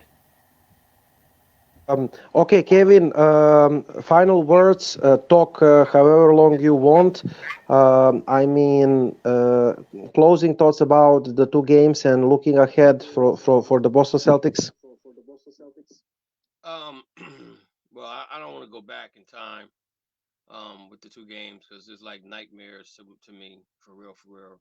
And the thing about it is not watching the game but listening to it on radio, it's a little bit more painful because you can't see it. You can just hear him talking. You know, and the thing about it is, I thought baseball was stressful. Listen to it on the radio.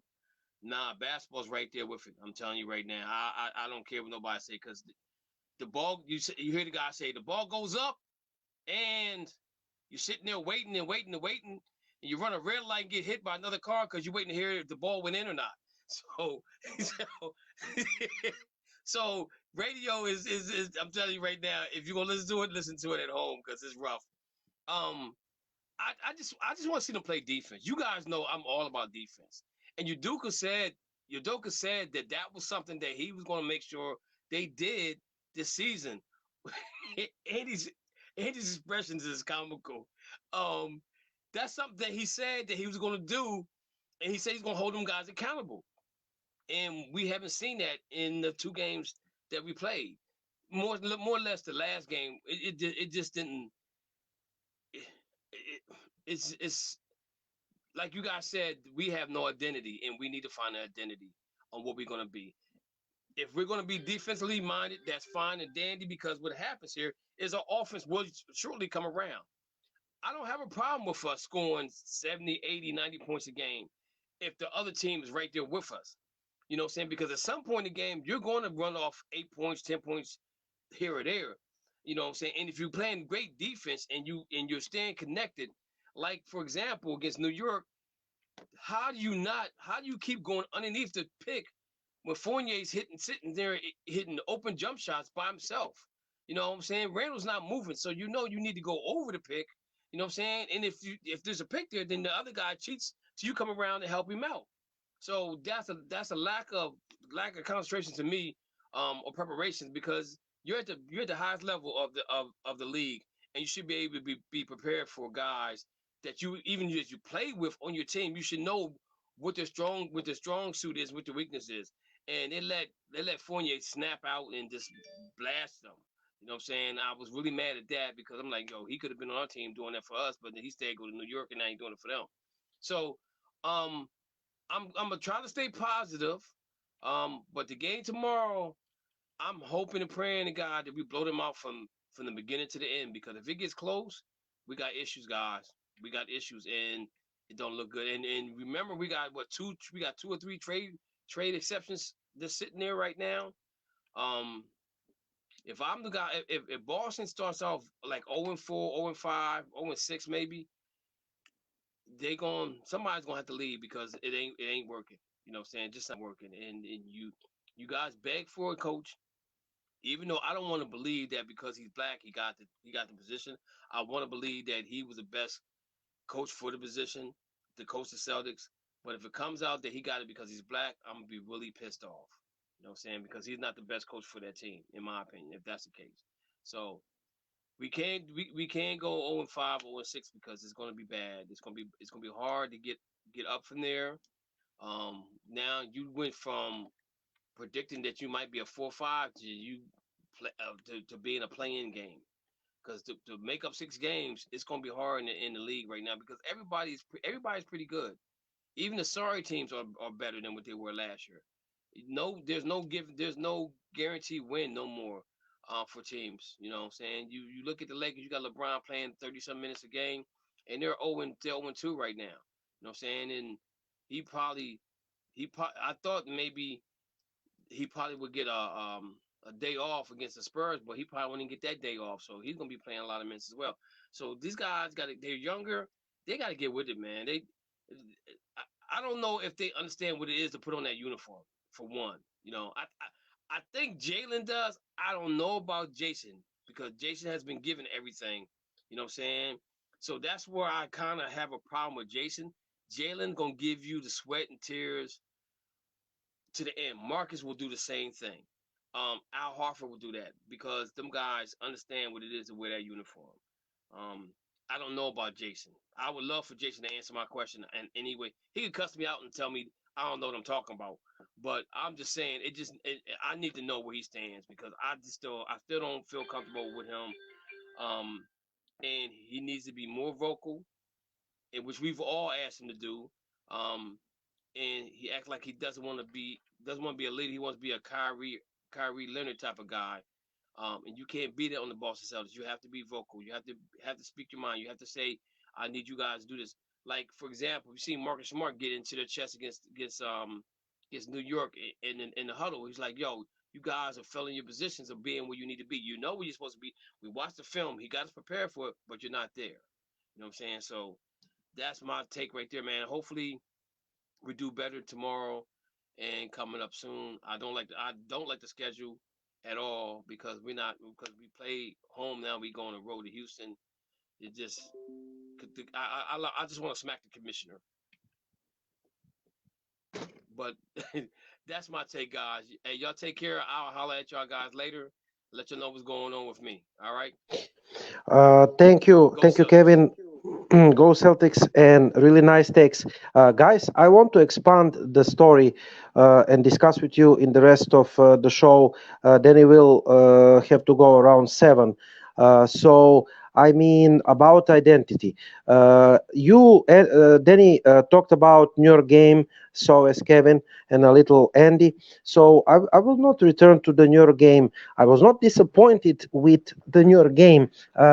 I need to say we played good in majority of the game.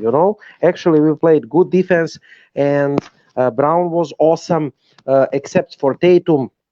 We showed that we can compete, and New York was top 4 team the last year, and if they play this way, they will have the chance to be top 4 team Eastern Conference this year as well. Now I want to address to Toronto Boston game. Toronto is not projected, according to the odds, to make the playoffs, and they lost Laurie. They were without Pascal Siakam, who should be the main guy on their offense.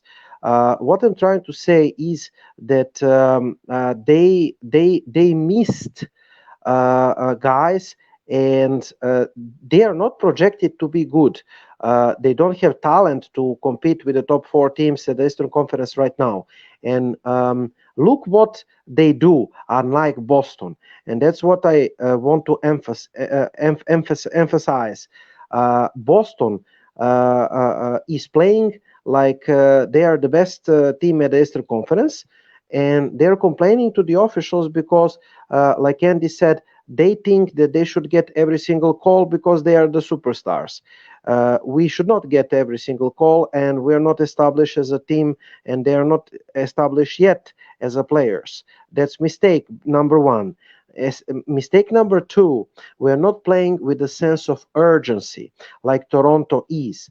They are aware that they don't have talent to compete with the teams. Their only chance to beat the teams like Boston last night is that they are digging hard. They are playing with urgency. They are running. They are flying. And I mentioned to Andy, I think that we were bothered with their length, with their athleticism, and with their fast break style of playing. You mentioned, Andy, Scotty Barnes. I watched Kid. I was a little impressed. Double, 25 points, 13 rebounds.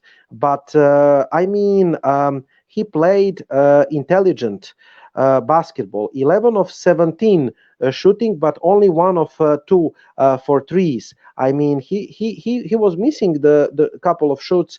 And what is he doing?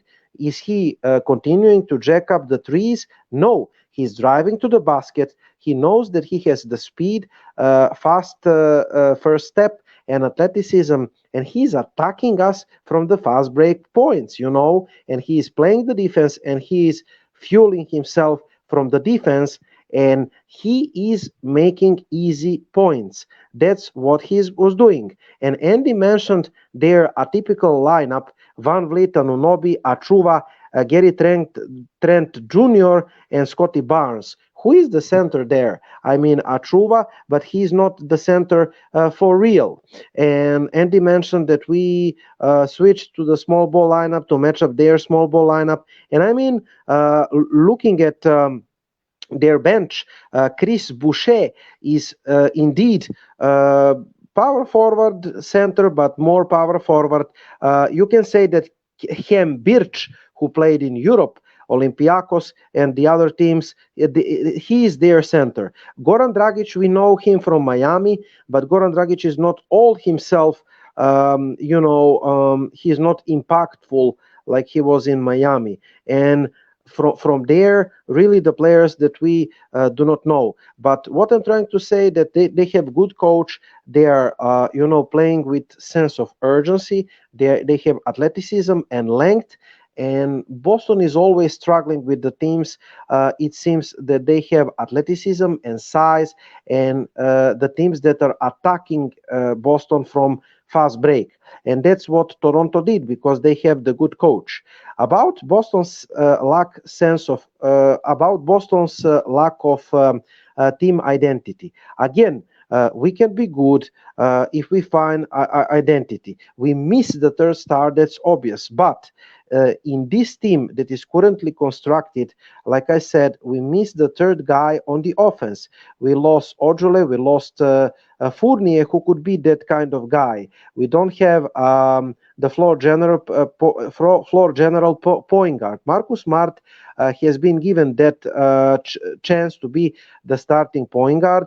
And I think that he is trying to be that third guy on the offense. I dislike personally that.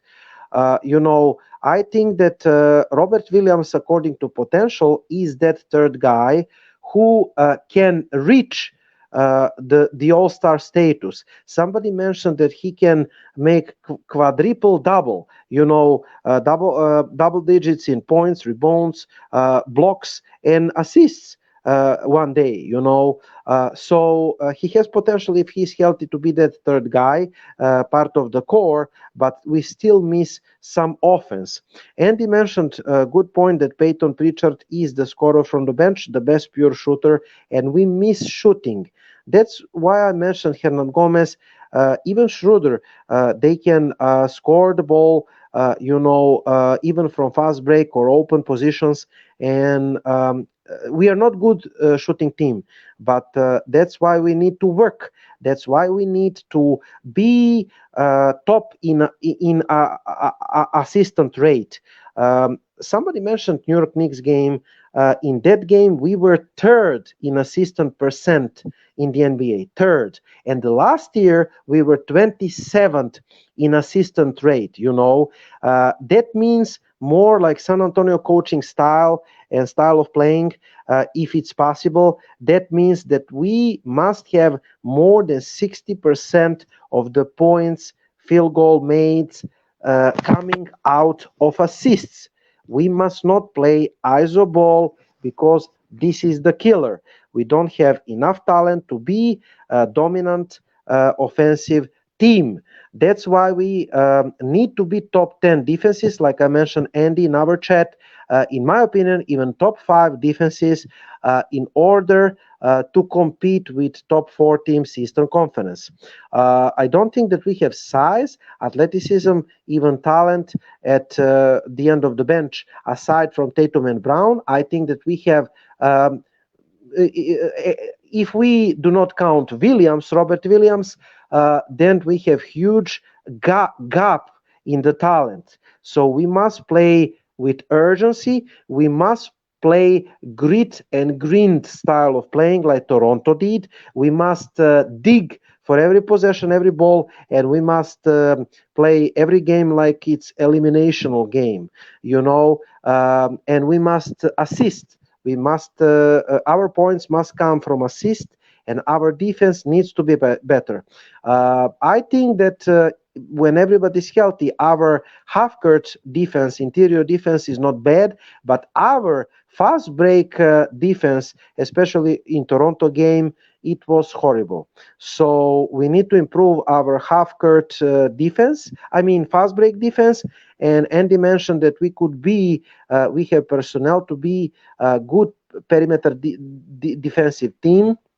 I still think that we miss one two-way wing, like I mentioned. And about the center position, Andy mentioned that we could grab better centers. I agree. We grabbed Enes Kanter. Enes Kanter can be useful on the offense, but on the pick and roll sets, he literally cannot defend a chair. I mean, that's why he was playing only 5 minutes against Toronto, and he was not impactful too much. I think I cannot remember in the New York Knicks against the New York Knicks as well. So yes, if we want to play double big lineups, we need another impactful power forward center guy. Again, give the chance to Hernan Gomez and Parker before shooting to the personnel. Grant Williams will be there, even on the center, even on the power forward. I agree, but I think that we should give the chance to Hernan Gomez and Parker. And about Kanter, I don't know. Maybe to give him the chance to show what he can do, 10 or 20 games.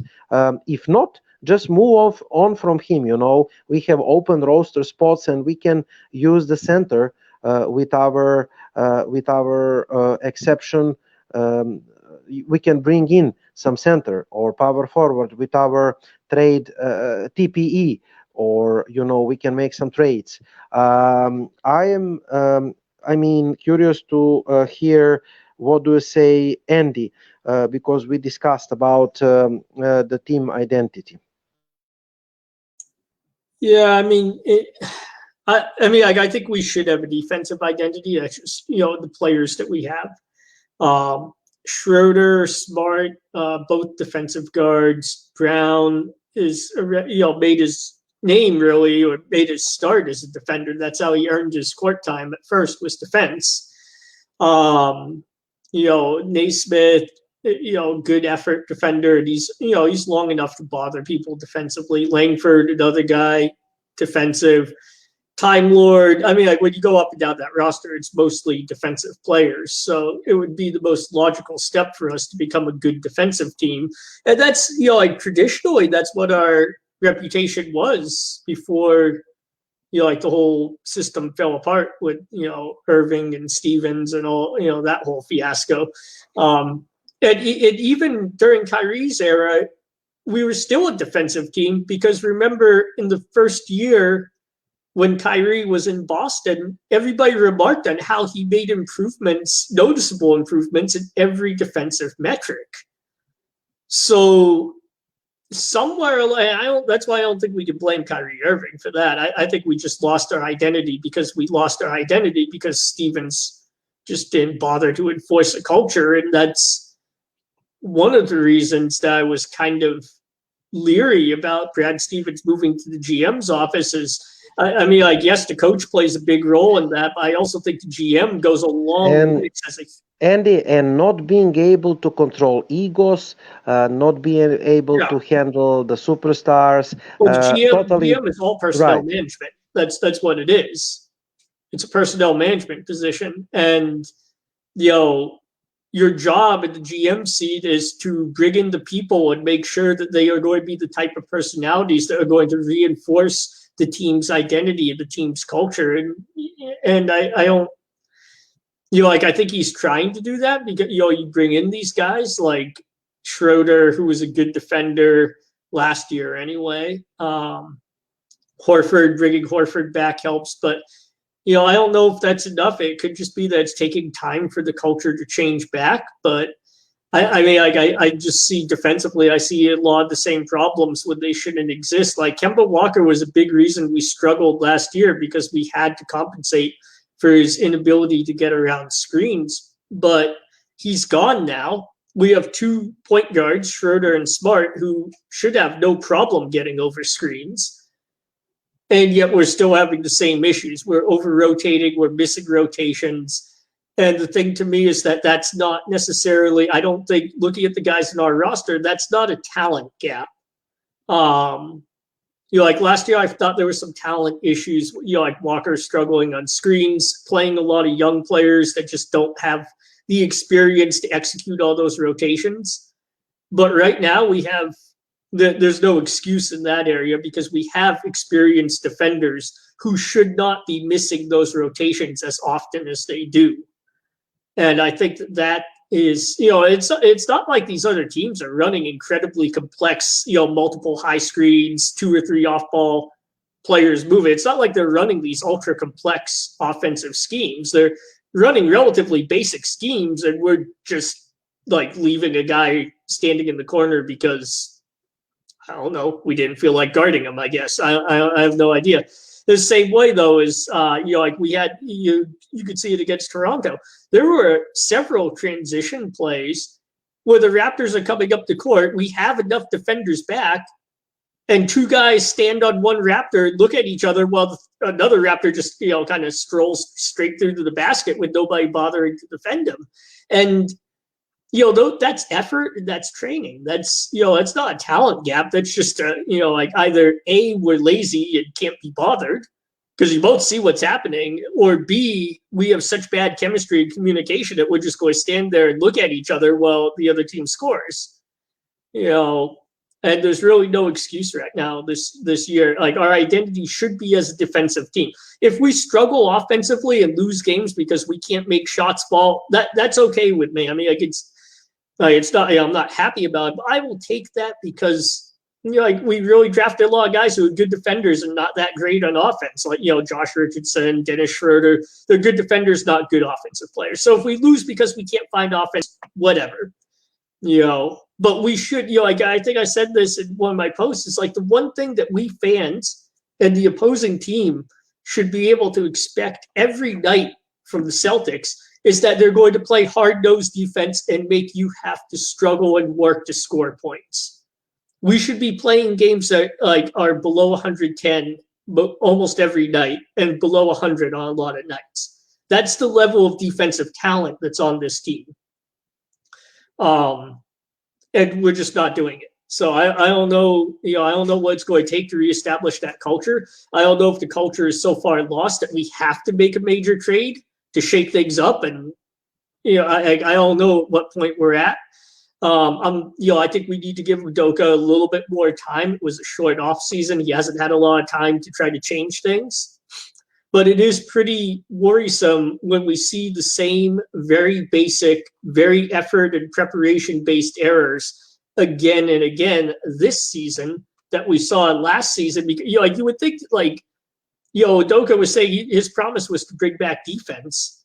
Well, you would think one of the big things you'd focus on is making sure that everybody matches up on their man. I didn't play a lot of basketball growing up, and I never coached basketball like I coached football.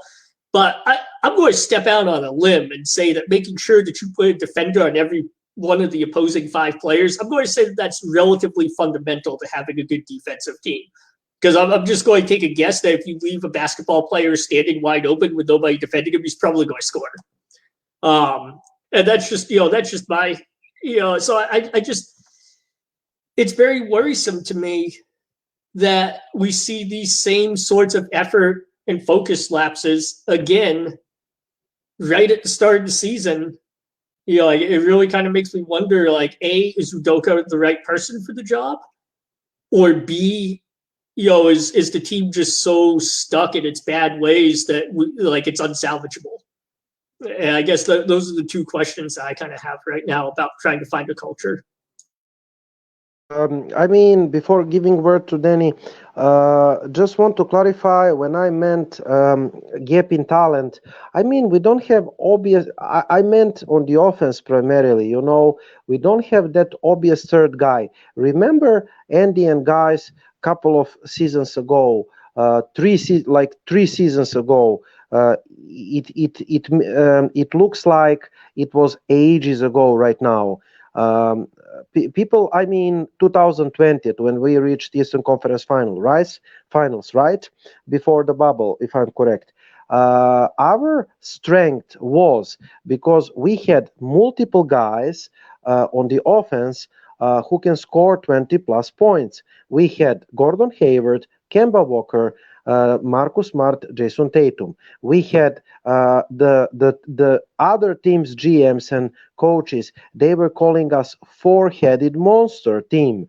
So they could not double team Jason Tatum because we could run the offense throughout Brown, throughout Hayward, throughout Walker. And I don't want even to mention the playmaking abilities of Gordon Hayward, which we miss badly on this team right now. So our problem right then was that we didn't have established hierarchy thanks to Brad Stevens and his inability to establish hierarchy at the team, or a lack of will to do it, because remember that he didn't want to name the team captain because he wanted some kind of equality on the team, which is stupid in my opinion, because imagine if for example, did you see equality on the Chicago Bulls team with Michael Jordan?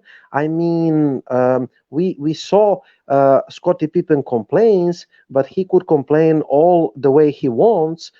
Everybody knew in the last seconds the ball is going to Michael Jordan. That's something that we missed on even this team. But this team had top 4 guys who can score 20 plus points per game. This team, 2020 at Celtics team, we had offensive potential. This team, 2021, we don't have the third guy who can score 20 plus points on the given night. I mean, Marcus Smart can score 20 plus points per game when the shoots is falling in. I mean, Peyton Pritchard can do it if he's shooting. Or somebody else from night in, night out. Romeo Langford scored 18 points the other night. But nobody can do it on the consistent basis. When we talk about the potential, aside from Jason Tatum and Jaylen Brown, the player without any shadow of a doubt with the highest potential to be all-star and the game changer is Robert Williams.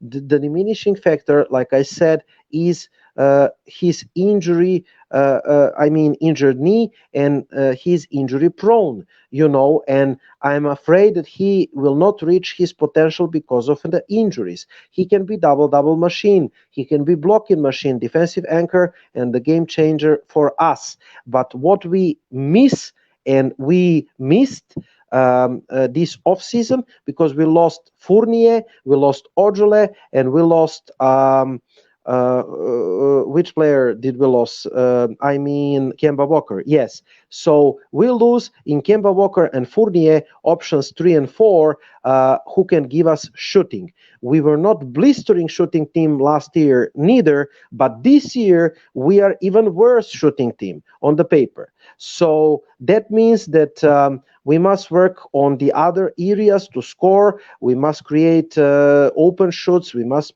create easy shooting opportunities at the rim, because free throws and the shoots in the restricted areas are the easiest shoots in the basketball, and the offenses are trying to create as much free throws and as much shoots in the restricted areas as possible, because that's what efficient offenses are doing. So our identity is the defense. I understand that, but I still think, like I said, that we missed two-way wing, that we lost two-way wing like Fournier. Okay, his defense is questionable, but he can score, and he showed us in the first game. We even lost Ojale, who played a little that role. He had size and length, and he can shoot, outside. So about the center, again, I'm questioning. Horford is old. He cannot give you like 20 minutes per game, all Horford. Forget about it. He can give you 10 minutes if he's healthy. So Enes Kanter, we will see. So if Enes Kanter is not capable of giving us rotational minutes, then we need another big man. And about Smart, we will see if we are capable to discipline Marcus Smart. He will play a good role. If not, we should just bench him.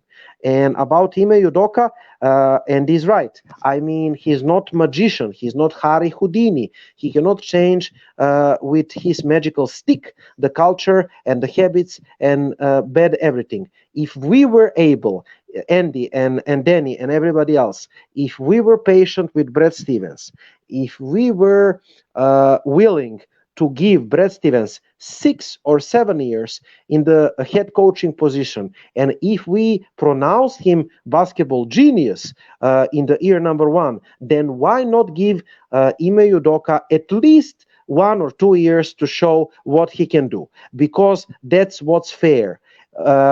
if we fire Ime Udoka this season, and if we enter into trap to change coaches, just like you're changing underwear, we are going to be in horrible situation, and we will be in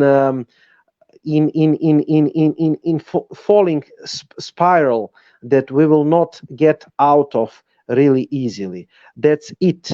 Daniel, sorry for being too long. Your final words, because you need to go soon. Well, that I agree with you, Igor, in that case, that you can't be getting rid of every coach you get in the situation every year just because you failed to make the playoffs or failed to make the conference finals or the NBA finals, because eventually no coach is going to want to work for you because they know basically they're on borrowed time when they could be getting a job somewhere else that's more secure.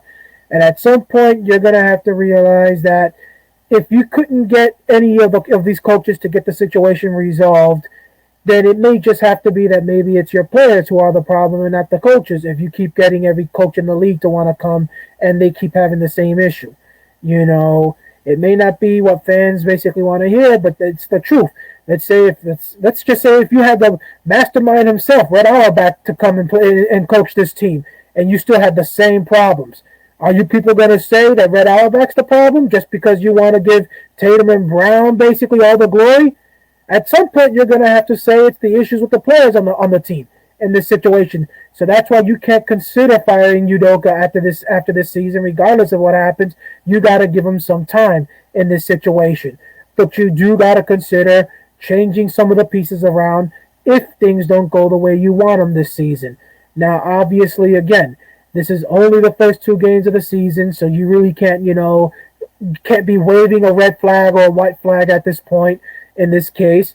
But you do gotta consider the fact that the Eastern Conference is close this season. So every loss this year is an even bigger loss for us, knowing that you only got 2 stars. You do not have 3. You do not have 4. You got 2 in this case.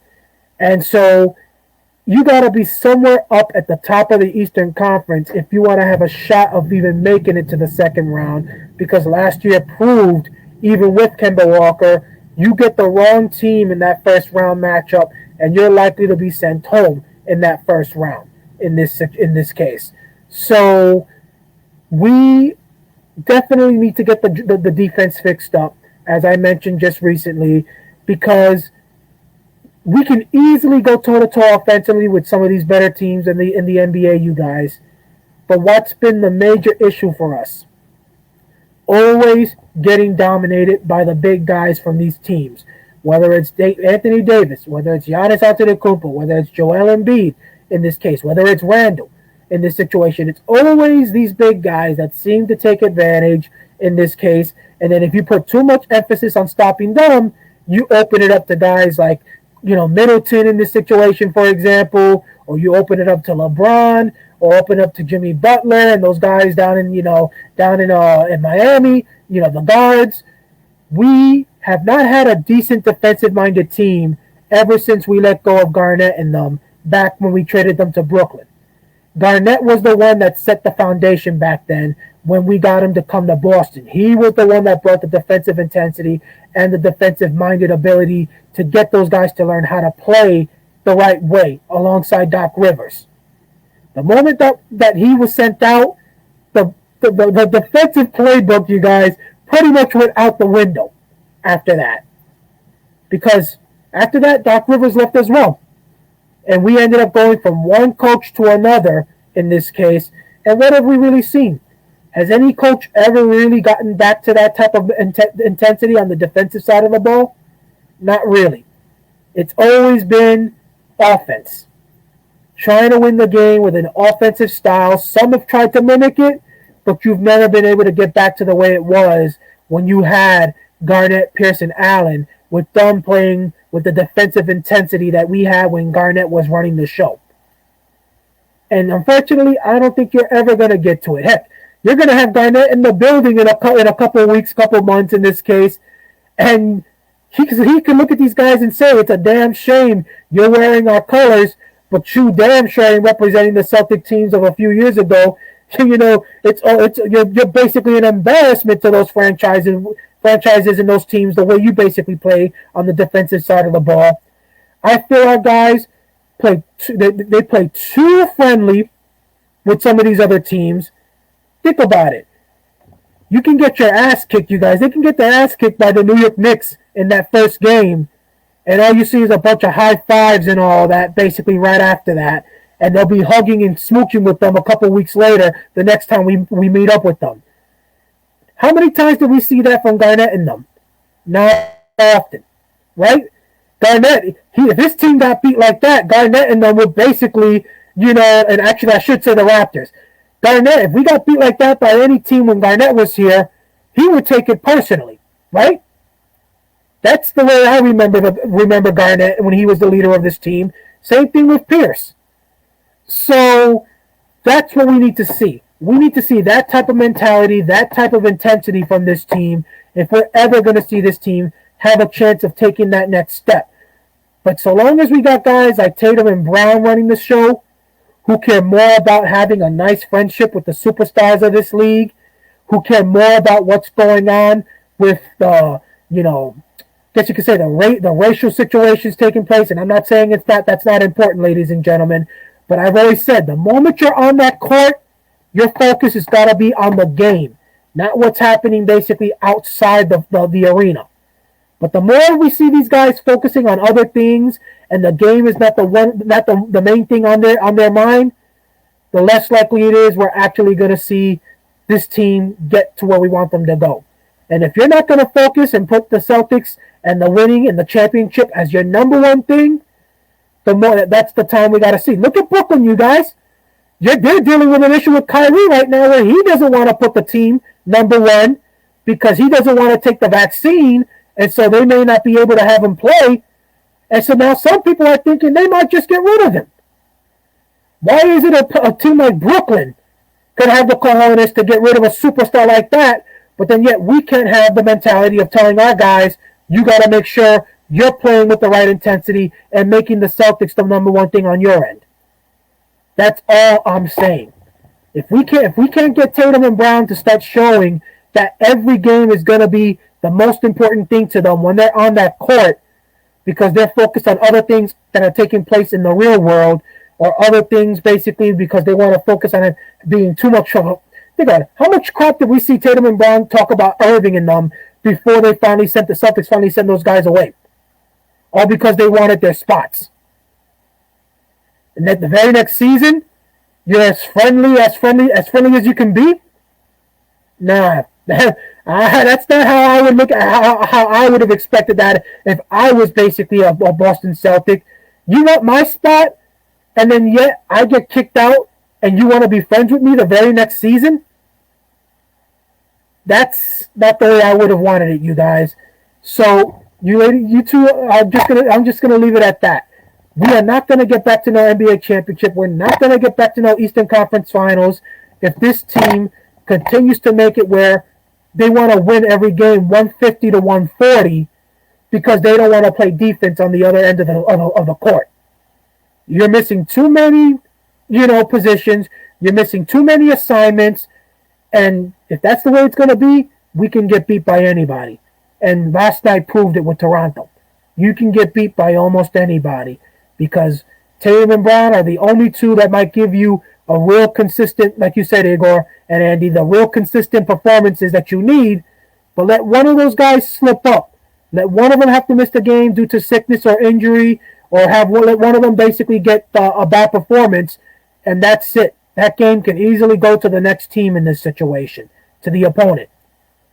And one loss could be the difference between us having the home court or us going home in the first round. And Celtic fans, you're just going to have to learn that at some point. Excellent stuff, Danny. I mean, we will see. Again, we should not have high expectations from this team, in my opinion. But what I want to see, guys, from this team is change in approach. I want to see. The starting of some signs of the new culture, of some kind of change. I want to see the players buy into Udoka's philosophy and system. And right now, they are not buying it, it seems. He needs time, and we need to be patient. We will analyze the season at the end of the season. But right now, it is not good. Kevin mentioned that we have opportunity to win. If I'm correct, the next game is Houston. It should be easy win. Although with Boston, you never know. We will analyze our. I know that our schedule at the beginning of the year is not easy. On the contrary, it's top 5 worst schedules in the NBA. Like Kevin said, if we start 0-5, I don't think it's going to happen. We will dig ourselves into the big hole, and the things will go in the negative way. I think that we must turn around the things, make a winning streak, and everything will look different, I think. Andy? Yeah, so just speaking to the schedule, for those viewers who might not be on top of the schedule, we play the Rockets tomorrow. And then we go, and on the 25th, on Monday, we're playing the Hornets. So that's not an easy game. Then we have 2 games against the Wizards, who have actually been surprisingly good. They were good, they were good enough to beat the Raptors, I think, weren't they? I'm actually not sure if they beat the Raptors. I know they played the Raptors. I know it was pretty close. Let's see here. Yeah, Wizards did beat the Raptors 98-83. So that's obviously not going to be an easy game since we just got blown out by Toronto. Then we're playing the Bulls. Bulls are another team. I think not a lot of people are talking about them, but they look like they could be a really good team. You have Lonzo Ball, you have Zach LaVine, you have Vucevic, and you have DeMar DeRozan, I believe, correct? All in Chicago now? DeMar DeRozan is in Chicago, yes, with Zach LaVine and Vucevic, and they have the team that is aiming to be like top 5 in their view. That's a very good team. And I think that if I had to pick somebody, like, let me get this straight with everybody. I'm not saying that the Bulls are a finals team. But if I had to pick a sneaky team to come out of the East and upset people and make it to the finals, that kind of one, that underdog can upset everything team, it would actually be the Bulls. Because I like their roster construction. They have a good shooting guard, a good small forward, and a good floor general. And they have Vucevic at the center. And if it comes down to a matchup between Brooklyn and Chicago, the weakness for Brooklyn last year was against centers, and Vucevic is a very dominant center. So I'm not, like I said, I'm not going to say that they're the favorite over anybody, but if I had to pick an upset team, kind of like I picked Phoenix to upset everybody, Chicago would actually be that team because I really like how they're built. So after Chicago, we played the Magic. If we can't beat the Orlando Magic, there's some serious problems. Of course, I thought that about the Raptors too, so yeah, whatever. And then after the Magic, we play the Heat, then the Mavericks, then the Raptors again, then the Bucks. So it's really kind of takes us through pretty much the middle of November. And, out of all those games going through the middle of November, the Rockets and the Magic are the only 2 that jump out at me as being games that we should win. So that is definitely a tough schedule. We cannot afford to drop this game against Houston because I think if we drop the game against Houston, then we're going to go into the second half of the back-to-back and probably lose to Charlotte. And, that will put us at a nice little 0-4 hole going in to play the Wizards for 2 games. So, I just don't – I don't know where I sit with this team right now. I feel like I'm watching kind of the same iteration as, watching the same problems I watched last year. Same here. Same here. It's disappointing, I guess, because I thought we were going to get rid of some of these problems with the new head coach and the new, philosophy and the new voice in the front office, and that just doesn't seem to be the case. It seems like we kind of picked up right where we left off. Yeah, I guess that's kind of disheartening, if you're going in, and because I've been in this position before where you're a new leader going into an organization that has cultural problems, right? Where there's, where there's a toxic or stagnant culture. I've been in that position before, both in the military and, as a manager on the civilian side. And I was always taught, I've always been a firm believer that the one thing you do when you go into that situation is you don't try to change everything at once, because if you do that, you're just doomed to fail. Because you're going to piss everybody off, they're going to tune you out, and you're just, you're like I said, you doomed yourself to failure at that point. But what you do is you kind of focus. You focus on one thing, and you really focus on just changing that one thing. And then once that one thing has been fixed, you kind of move on to something else. And that's kind of what I was hoping that Udoka would do. Is I was hoping that he would go and select one thing. And I kind of thought when he talked about defense that was going to be like the attention and the effort on the defensive end. And that kind of made sense to me given his background and given the roster that we had. So I was like, okay, you know what? I'm bracing myself for some really bad offensive performances, just like we saw last year with bad ISO ball and bad, early shot clock shooting. But we're going to go back to that old, to the Celtic identity of being a defensive team. And it just hasn't happened. We're still having the same mental lapses, and I just don't really see that anything has changed. I see us doing, making the same lapses, having the same lack of effort. I mentioned this on the Facebook page.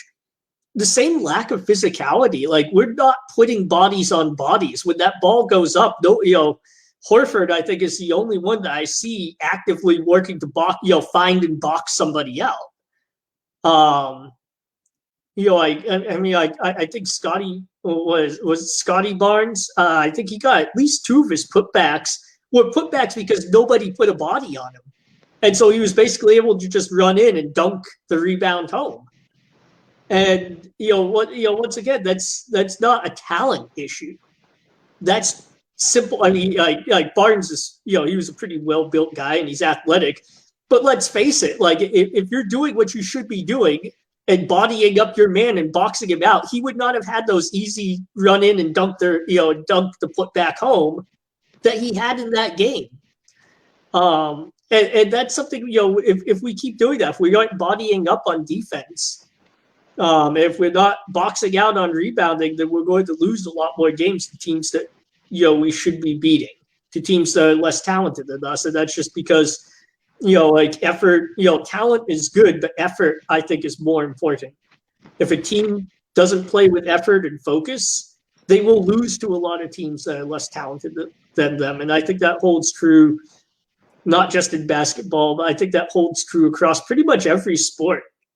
And that's, I guess, where I'm kind of at with Boston. I think I'm more kind of just disappointed because I didn't expect them to be, an elite team. I didn't think they were going to make it to the, finals or anything crazy this year.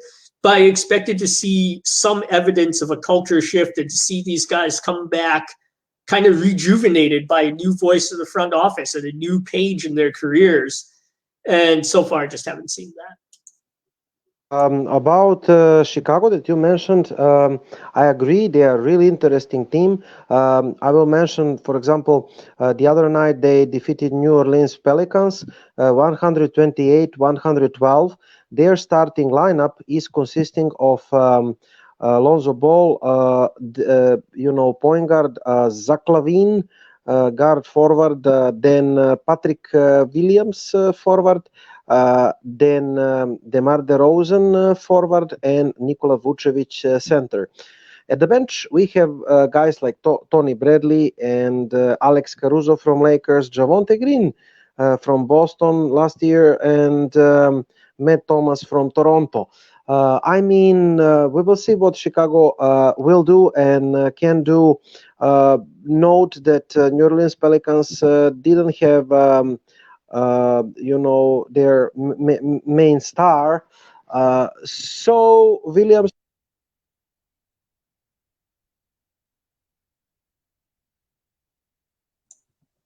Igor, are you still there?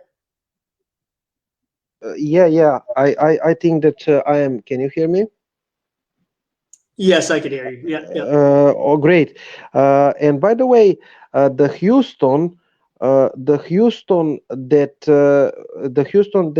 we are playing tomorrow, they defeated Oklahoma City Thunder 124-91. Okay, Oklahoma maybe is rebuilding team and maybe they are not the blistering team, but we must be cautious with Houston. We don't want to get to be defeated by Houston, who is bad team, really bad team. We must start winning, and our problems will look different. You mentioned keyword sense of urgency and effort, and the talent. But that's the thing. We as a team, it seems to me, Andy, are thinking really high. Our players think that they are the best in the world, which is not bad thing. You always must have self-confidence and motivation, and because they think they have talent, enough, they are not putting effort, because it seems like they think they should just appear at the court, and their opponents will just defeat themselves by their own, and we will not have to put any effort to defeat our opponents. This is not the case. We must work for every single win. This team, and this team offensively needs 30 points per game, every single game, from either Tatum or Brown to win. And our bench needs to, have better production. You mentioned Peyton Pritchard. I mentioned Hernan Gomez, maybe even Cantor, to go to Cantor, or the rookies, second-year players like Langford or Naismith. Somebody needs to take that offensive burden from the bench. And the defense in the first game, I thought it was not bad against New York, but against Toronto Raptors, half-court defense was average, interior defense so and so, but transitional defense against Toronto was horrible, and we need to work on that defense. Kevin was talking about miscommunications, maybe even rotational mistakes. I think that Udoka made some tactical mistakes. He needs to work on the game preparations more, I think. But again, he's young head coach, so give him the chance. And I really hope that we will turn around the season. Like if we are 3-2 after 5 games, we will talk the different tunes here. Don't you think, Andy? Yeah, so I'm not as on board with giving Udoka a chance to figure out the basics of coaching. To me, preparation and game planning, those are two things that you should know how to do before you become a head coach in the NBA. And like on the level that we're looking at, like the level of lack of preparation that we saw against Toronto, like that's worrisome, and it's pretty inexcusable, really, because I just, like from a coaching standpoint, you from the earliest levels on, you learn about how to plan, you learn how to watch game tape, you learn how to analyze their opponent's strengths, their weaknesses, their tendencies, and how to craft a defensive strategy or an offensive strategy to overcome that. I think I've said before, like I coached high school football in California, and obviously there's a world of difference, but part of that world of difference is that you have a staff that watches, breaks down, and annotates game film. It's not, like when I was in high school, that's what I got to do when I got home from work every day, was I got to watch game film from the next opponent.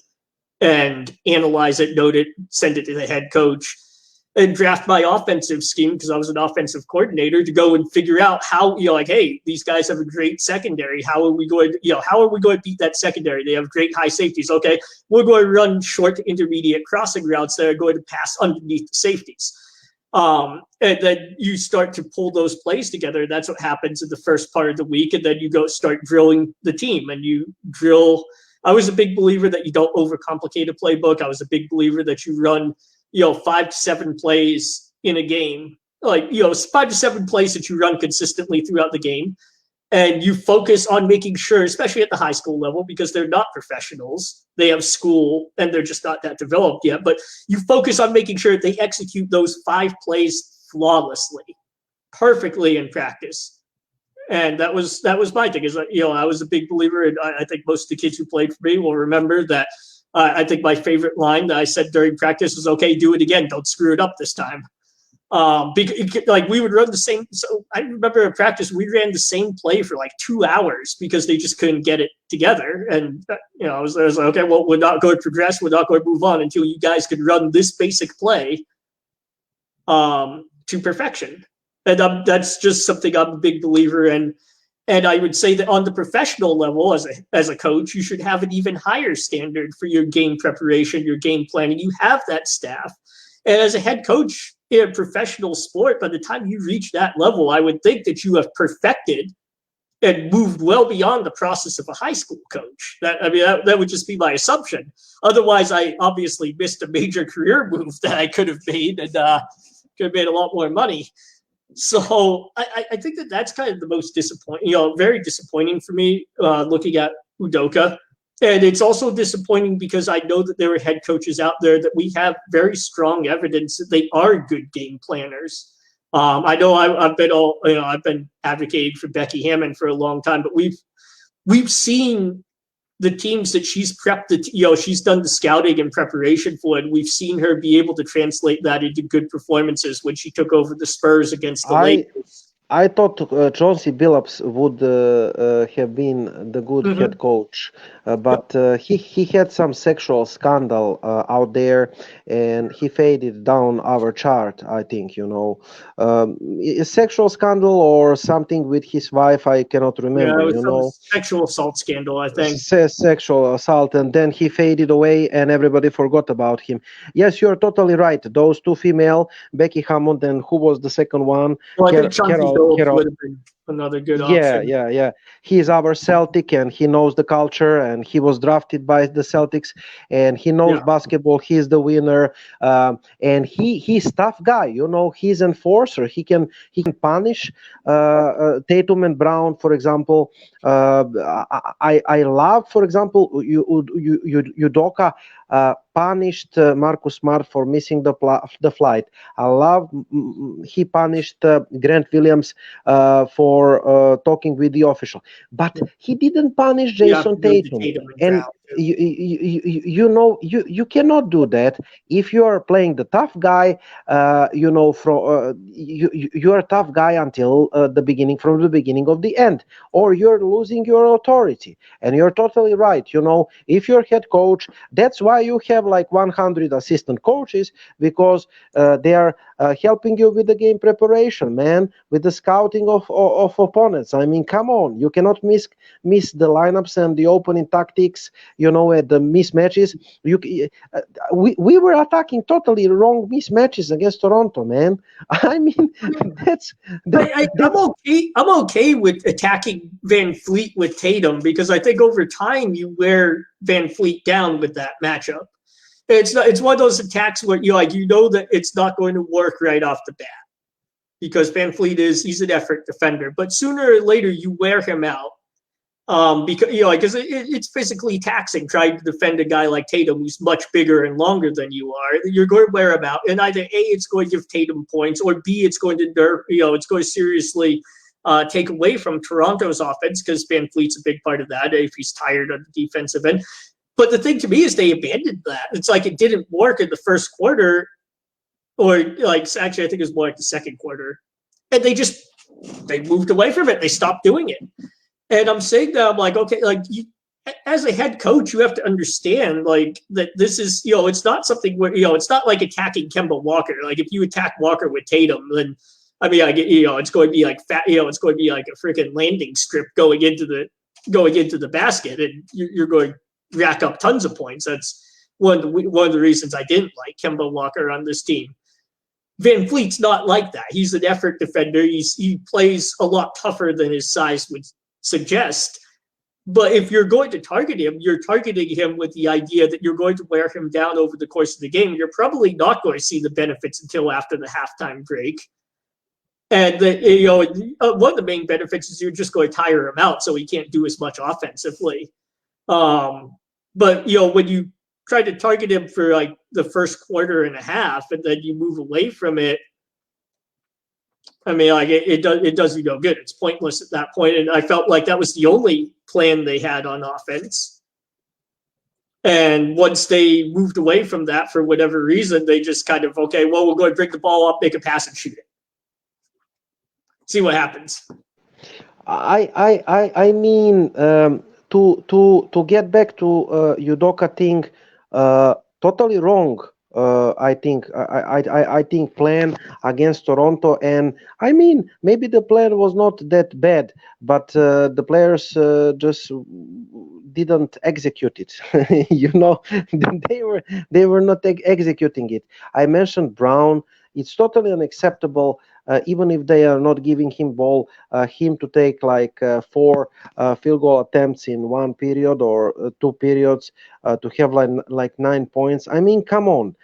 If the guys are not giving you the ball, you're asking for the ball, or you're grabbing the rebounds, you're stealing the ball, then you're running the transition and you're trying to get yourself into the rhythm. You're not waiting for Marcus Smart or Dennis Schroeder or Jason Tatum to give you the ball. If you're the star, because this team needs Jaylen Brown every night, 20 plus points per game. Okay, so he needs to be more aggressive.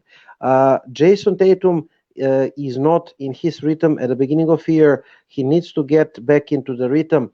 Marcus Smart, I mean, the first game so. The second game totally lost in his new position as a starting point guard. Let's wait until at least 10 games until we overreact. But he's not good. Mm-hmm. I think the problem for me too is once again when we talk about coaching, it's as a head coach, you have to have certain plays that you run to get your people, to get your stars going. Because, it happens. Every star has a bad night. That's why when you watch a lot of the good teams out there, even with the most elite players, and you can see this with the Warriors and Steph Curry, you'll see Steph, if he starts cold, Steve Kerr has a couple of plays that he'll go to. Usually they're double high screens that Curry runs around, and it gets him that open shot in that spot, like right up at, I think it's the upper right. So the upper right, I think, of upper right behind the arc that he really likes to shoot from. And they'll run usually 2 different screens, and they'll free Curry up. He'll come around there, hit him with a pass, and he almost always hits that shot.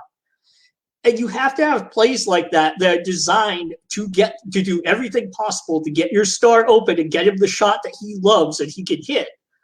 And it's a confidence thing, you see that with Steph. Once he gets that one shot to go down, he usually starts to light things up from there. And that's, I would say almost all offensive players are like that. They need to see the ball go through the basket. And as a coach, you draw up those plays that are quick and easy ways for them to put a couple points on the board, get the first basket jitters out, and get that little shot of confidence that they need. And I didn't see us run those. I didn't see us pull anything like that out against Toronto. I didn't see us pull it out against New York when Tatum's struggling. Like, where is that play that's designed to get Tatum a nice open lane that he could just drive down, slam the ball home, and get his confidence? I didn't see that. And like I said, as a coach, you have to have those types of plays. You have to run plays that your best players enjoy running and know that they can perform well at and are designed to give them high performance.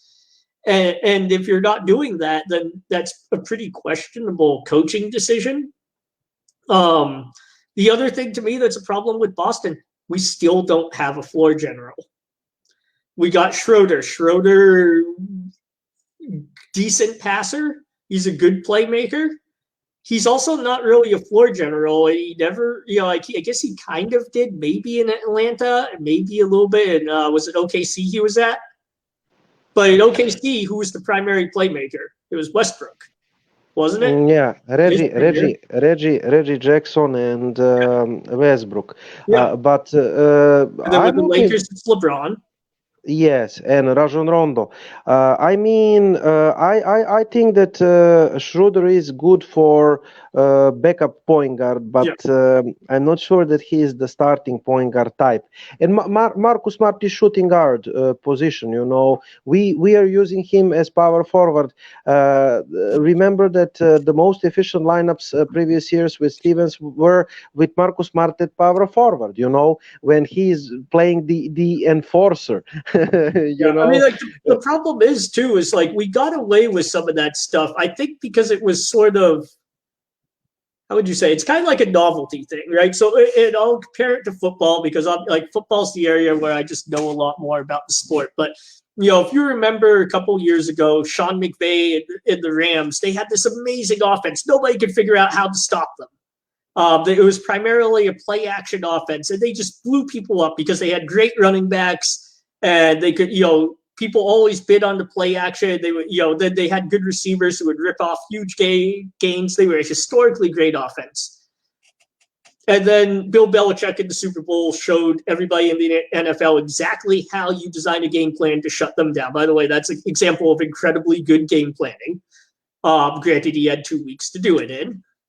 But he showed them. And now, all of a sudden, the next season, you watch, and almost every single team the Rams played went and did the exact same defensive scheme that the Patriots did in the Super Bowl to shut them down. And they weren't that good anymore. That's the thing, is sometimes you get away with something for a season because it's novel. Nobody's seen it before. And in the general chaos and fast pace of a professional season, teams don't have the time to sit down, analyze the game film, and really put together how they're going to stop something, right? Or how they're going to address a novel play or a novel, switch or position. In that offseason, they do. Or in the playoffs, somebody does it. Then everybody watches the playoff footage and they figure out, oh, well, that's how you do it. And I think that some ways that's happened to Boston because we got away with some of these novel lineups and with switching Smart onto bigs. And I think a lot of bigs were kind of surprised because Marcus Smart is a really stocky, strong guy for a guard. And he's long. And that stockiness and strength and the length surprises a lot of big men who are used to guards being short and easy to push around. It's not something you run into a whole lot. But now bigs are more accustomed to that. They've dealt with it. They know, he's stocky, but I just have to put a little bit more force into how I bump him. And now they're able to be more effective. And that's the thing. But we're still back in that mindset of when it was novel and doing it, because we think it's still novel and we haven't really caught up with the fact other teams are figuring it out. And that's kind of the difficulty with sports is you don't want to keep assuming that something is as good as it was the year before because chances are it isn't. Because most people, contrary to what you might believe watching a lot of these games, most people who make it to coaching roles in professional sports are pretty intelligent within that sport and know what they're doing. And if you give them enough time, like an off season, to sit down and watch game footage and think things through and talk about it with their fellow coaches, they're going to figure out how to counter it. They just will. It's not, you get a bunch of people who really love the sport sitting together, watching the footage over and over again. Sooner or later, they're going to figure something out. And that's why as a team, you have to be coming up with new takes on it. You're probably going to stick with similar designs, but you might, you throw a couple of wrinkles in here or there and force them to keep adjusting to you. And I feel like Boston, we've been doing the same thing for how many years now? I mean, I can't name the last time I saw us really shake things up and, how we play the game. What I'd love to see us do on offense, because we don't have a lot of great shooters. We have a lot of good defenders. We don't have a lot of good shooters. One thing I would love to see us do is start running more of those double high screens, more, multiple screens on off-ball players Like, put the ball in Schroeder's hands and run, like, have Horford, Time Lord, and Tatum set, different screens for each other up top and try to spring Tatum or Brown loose. Because that's hard for a defense to track. And you're going to either end up with one of them popping loose or you'll end up with a mismatch, one or the other. And then, and one thing I'll say about Jaylen Brown, I think the biggest problem with him is he stops shooting when he's not doing well. But he is I would say Jaylen Brown is one of the better shooters in the NBA when it comes to shooting relatively open shots. He is incredibly efficient with open shots. And if you're a head coach, you have to recognize that. I mean, I can't really think of anybody in the NBA outside like the really elite shooters like Curry that are as efficient and lethal on open shots as Jaylen Brown. And so as a head coach, you have to, let's run like two different screens. We'll run two screens with Time Lord and Horford, and then we'll run Tatum towards Brown's corner, have Tatum set a screen and try to spring Brown around that. It's complicated, but it's not something you couldn't teach in a couple of days of, heavy practicing, I don't think, not to professionals. And you spring Brown loose, and that's should be a relatively easy 3 or 2. And I think that's really what I feel like our offense is missing. Like I feel like there's not a lot of concept or a lot of planning with our offense, and I think that's why we start to see over and over again when the one plan we have, like attack Fred VanVleet, when that doesn't immediately work out, that's why we see us go back to the whole bring the ball up, make one pass, and go into ISO or jack up a bad shot, because there is no plan. So now, okay, we have no plan. Well, I got the ball in my hands. I'm just going to take a shot, see what happens. Oh, it missed. Okay, let's do it again the next time. Like, there needs to be some sort of a scheme there. And really that, I don't know if, Udoka obviously bears the primary blame or some responsibility because he's the head coach. But who is the assistant in charge of the offense? Because it just seems to be like there's no imagination there. There's no planning. There's no play sets that are being drawn up. I don't have clue in this new constructed assistant crew who is in charge. I know Damon Stoudemire, but I'm not sure in which particular area he is in charge. Maybe individual workouts, we will see. But you're totally right. I was thinking the same, but with the defense. Remember, in the good years, championship years, we had good defensive coordinators and assistant coaches. Remember Doc Rivers and Tim Thibodeau. Then Brad Stevens in the first couple of years when we were playing top 10 and top 5 defense. Steven Adams, who went later, if I'm correct, to Oklahoma, the defensive coordinator, assistant coach. We don't have offensive and good defensive coaches. We didn't have successful assistant coaches. I mean, we had like Armon Hill and the others that left the Boston from J. Lay Renega and the others from Brad Stevens staff. They were not successful in coordinating of offenses and defenses last couple of years, So I totally agree with you. We need in his staff, Udoka, especially as a rookie coach, the strong name, maybe ex-head coach. Somebody that Lloyd Pierce, for example, ex-head coach, to be your offensive or defensive coordinator, or like main assistant coach, the first assistant coach. I don't think that we have that person right now in Udoka's staff. And I think that is the problem, part of the problem, at least me, Oh, who was? It wasn't Steven Adams. It was God, I can't remember. He's a college coach now, but he was good friends with Stevens. I think Adams definitely was 1 year. Then he left to Chicago, I think. But later, later we had another assistant coach. I know you mean You went to be a college head coach. I know that. now he is college head coach. Right. But he was the one that designed a lot of those defenses that compensated for like IT's shortcomings and compensated for the first year of Kyrie, and then he left. So I think that's something we also have to keep in mind. I think losing that head coach, or I'm sorry, that assistant coach really kind of hurt us too.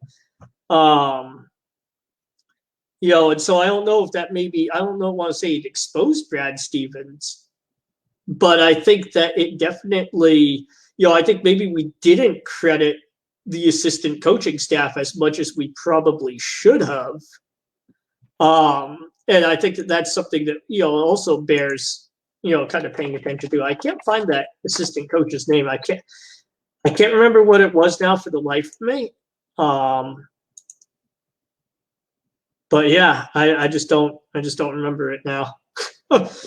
Go figure. One of these days I'll remember it, because I remember talking about it last year when I was talking about the Celtics defense and their breakdowns. But yeah, I mean, Tom Thibodeau is definitely one of the best defensive coaches that, defensive assistants that Boston had. And I don't know who's really going to step up to that role with Udoka. Because, and I don't know who Udoka really trusts enough to step into that role. And I don't know. I think that right now with Boston, the biggest issue is that they have to change the culture. They have to really kind of embrace. And I mean, I'm saying, we're talking, I think all of us on this show are talking a lot about defense. But the reason that we're talking that much about defense is because they need a culture. And when you look at the players on the roster, as we've gone over, most of those guys are defensive players. They're not necessarily great or highly consistent offensive players. So you can't really, establish that kind of offensive culture that you had in, say, in Golden State, because we just don't have the same caliber of offensive player. I think that's why we're talking so much about defense now. And I think that with the culture changing, I think that's going to really kind of fix a lot of the problems that we've seen, against the Raptors, that we saw, pop up all through last season in terms of the lack of consistency and the lack of effort. I think that a lot of those are down to not having a culture, not having an identity, because when teams are down or when you're facing a tough opponent, that's really kind of what a lot, that's what kind of, players will fall back on, is they fall back on the culture. They fall back on the identity to kind of ground yourself and have, kind of like I guess you would say almost like a rallying point, if you would. And I think that that's something that we've, that if we got that would make a big difference for us. And like I said, I'm fine with losing some games because the offense couldn't get started. My opinion, I think, we have questionable offensive talent. We don't have a lot of great offensive players on the team, really. So, I mean, that just kind of is what it is. So I'm okay with that. If we lose a few games because the offense can't get going, I'm not happy about a loss, but it's, to me, it's acceptable given what's on the roster. What I don't want is I can't stand these losses like against Toronto, where we're bad on offense and bad on defense. So, hang on, Igor's asking me to let him back in. So apparently Igor has disconnected. How do I? But yeah, I think that's a pretty big thing that we really need to address, is the culture.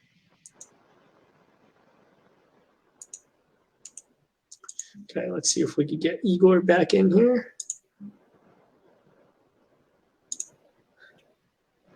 Just give me a minute here. I got to figure out how to let Igor in. Daniel usually sets this up. There we are. You back in? Bravo. Yes. I didn't do anything, so I think it just lets you join. No, never mind. Thanks. We will finish the show. Great stuff. Again, we are not overreacting. Just to underline, somebody will say overreact. We are not overreacting. We are expressing our displeasure because nothing has changed. bad habits. You know, the song of what is the name of the group that has the song "The Bad Habits"? You know, so the bad habits, the bad habits, the bad habits. Last Shadow Puppets have the song bad habits. Never mind, but bad habits, blowing up the leads, you know, falling. And yes, we didn't mention that, Andy. We run something. We try to get back to the game, Toronto game. That didn't materialize. We didn't cut the lead of Toronto Raptors. And what happens? We get nervous, we complain to the officials, and we regressed to that offense that is primarily like jacking the trees, you know, and we fall down deep into the hole. And that's the script of every single double digits loss of Boston Celtics. You know, we got impatient, regressed into the defense to jack up the bad threes. Then they killed us from the transition and fast break, and we fall down into the double digits. And of course, we do not play any defense in that kind of stretch. I mean, instead of working hard on the defense, scoring easy points from, you know, from the balls that we steal, from the counter attacks, you know, or easy baskets, you know, under the rim or from the free throws, and slowly get back into the game. We regress, you know, we are impatient, we complain to the officials, and we eventually lose double digits. I mean, I don't know what Udoka needs to do to eliminate those bad habits and the things that our players are doing. If we need some doctor, a psychologist to speak with the players, I suggest Udoka to hire one psychologist. And I mean, they just need to stop doing bad things. You know, I think that kind of we're shooting ourselves into the knees every single time. You know, and I mean, I wish with the games that Udoka took control.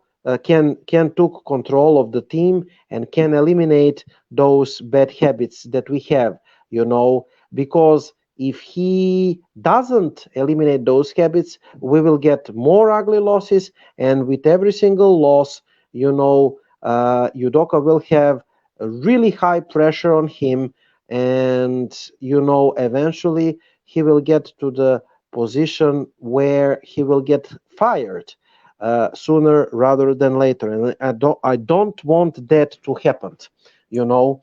Uh, so that's it for the end of the show from me. What do you say, Andy? Yeah, I mean, like I agree. I think it boils down to leadership, and maybe Udoka just hasn't had enough time. Hasn't had enough time to really take charge of the team. But I think that it comes back down. It really just comes down to his ability to lead and exert his influence on the team. Because, you look back at for those from the New England area who've watched the Patriots, like one of the things about Belichick is like you'll see them fall behind. Like against Atlanta, they fell behind, and on the sidelines, Belichick say, "Hey, you guys keep doing what you're doing, keep executing the game plan." They're getting lucky. They've gotten some lucky breaks, but they're not better than us. Their game plan isn't better than us. Keep executing. And then he'll make small adjustments where he needs to. But you watch that. That's the key thing with them. People don't go off and do their own thing because they fall behind by a couple of scores. They stick with the game plan. They stick to what the coach is telling them to do. So I think that's part of it. In terms of overreaction, I do think fans need to be careful about not overreacting.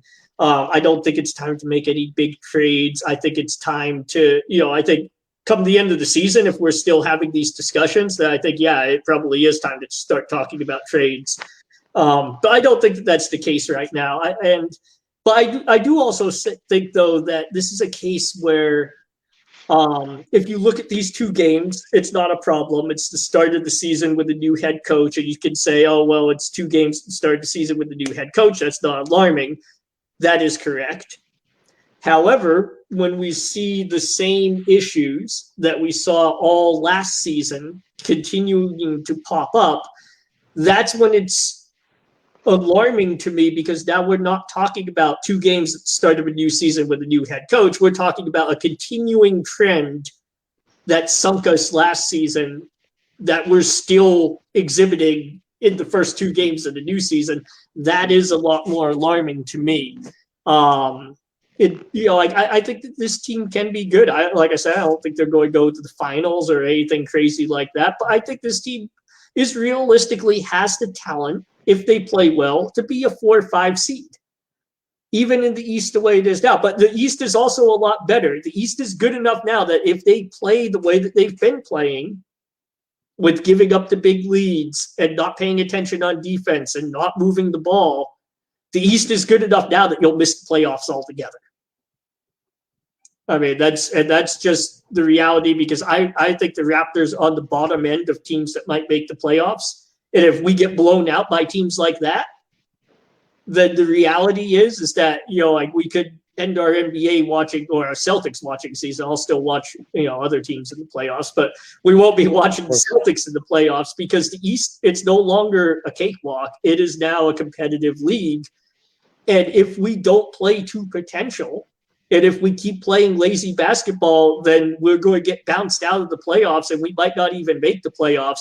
And if we don't make the playoffs, then there is something really wrong. And I don't see how you don't make a major trade in that situation. I think that our main goal, to tell you the truth, this year, Andy, should be avoiding playing tournament. That means that we should be 6th place or higher. And when you look at the Eastern Conference, I mean, the standings are weird after 2 games. Washington is number 1, but never mind. I mean, for me, it doesn't matter. The top 3 places from the last season still stands. In my opinion, even though I'm not sure about Philadelphia, we will see about them. They are in weird position, but Miami and Brooklyn should be there, no matter Kyrie, and Philadelphia should be enough with KD and Harden. James Harden. Lamarcus Aldridge is back, and he is posting double-double. They have Griffin. They have a couple of other players. Claxton is starting. Brown. They have talent, and Joe Harris.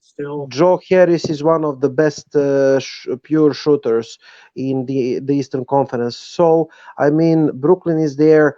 Milwaukee is still the best, in my opinion. Philadelphia should be there. They around last year, so. Right. Can't say anything about Giannis anymore, so Right. They cannot. For 4 place, I think Miami will be number 4. I love what Miami did.